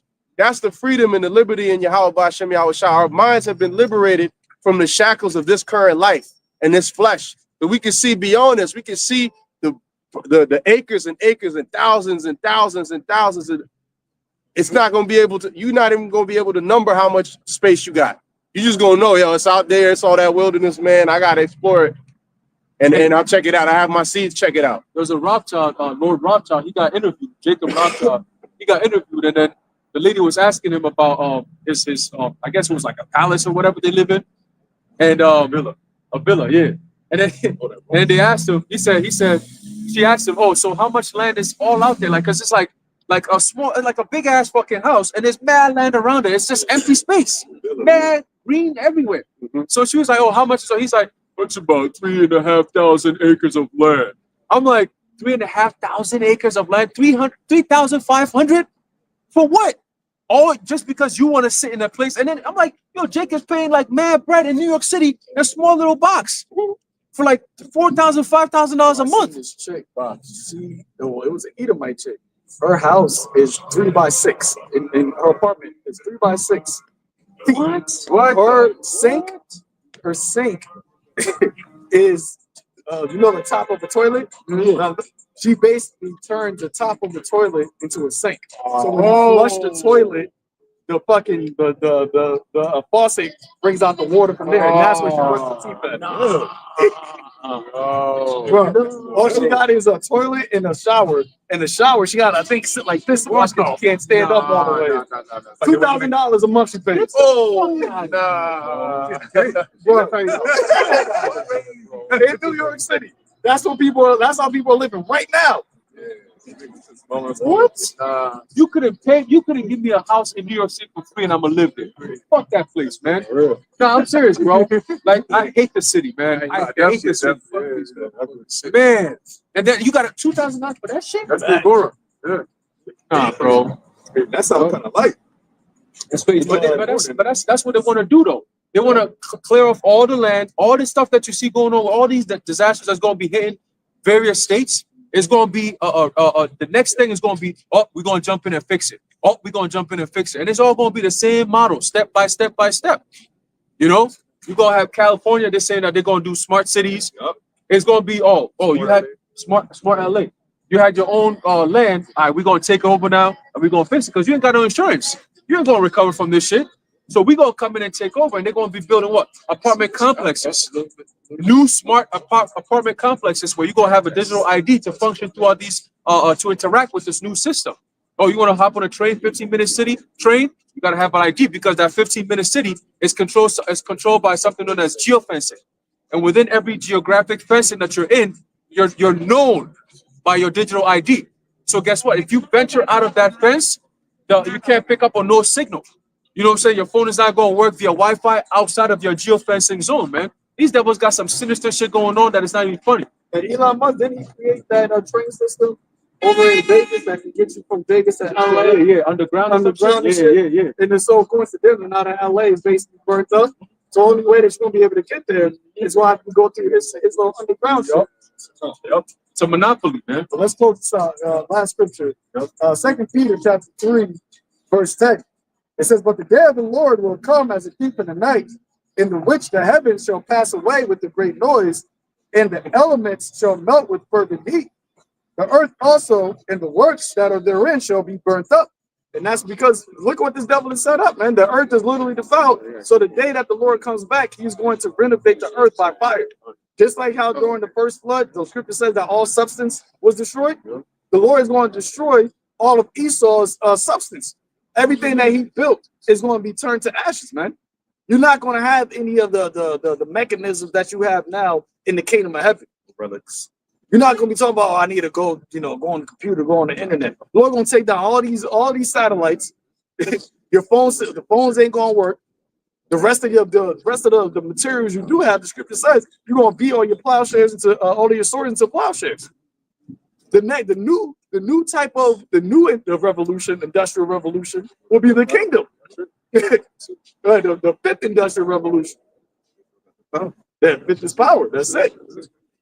Hey, it's funny how Trump and them saying that America is going to be the capital for crypto and what's the other one that he said?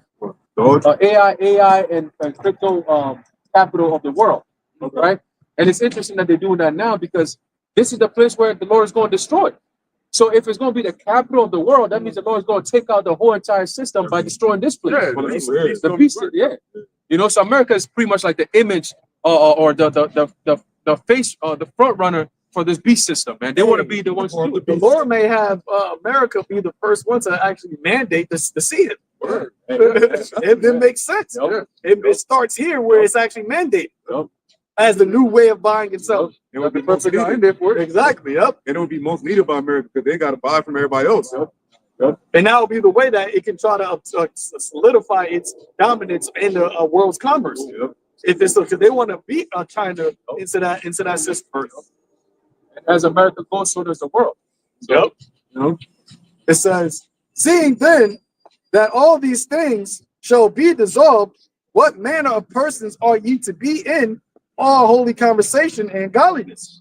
So if you see in all these things, what type of mindset are you supposed to be in? Our word conversation is anastrophe, which means behavior, manner of life, conduct, right? So what is your manner of life going to be if you see that all these things going to be dissolved? This is what we're selling our people, right? Yeah, you got to be in this world, but don't be of this world. The fashions of this world are fading away. Literally, what you know back before 2020 is completely different than what you know life as now. You go to restaurants, you got a QR code, you scan it. That's a different manner of life, man. So how much more now? As they're trying to exponentially move towards, as they said, the intelligence age, right? The things that happened that took 5 years to go from 2020 to here, that time is going to be short. From 2025 to the middle of 2025. It ain't going to take 5 years no more. It's going to be 2025 June. It's going to be crazy different. 2025 September going to be even crazier different. You just think about how quickly 2024 happened, and you see how quickly Trump is moving now. Hey, 2025 going to look crazy, man. It's going to look absolutely insane. So if you know all these things, what manner of persons ought you to be?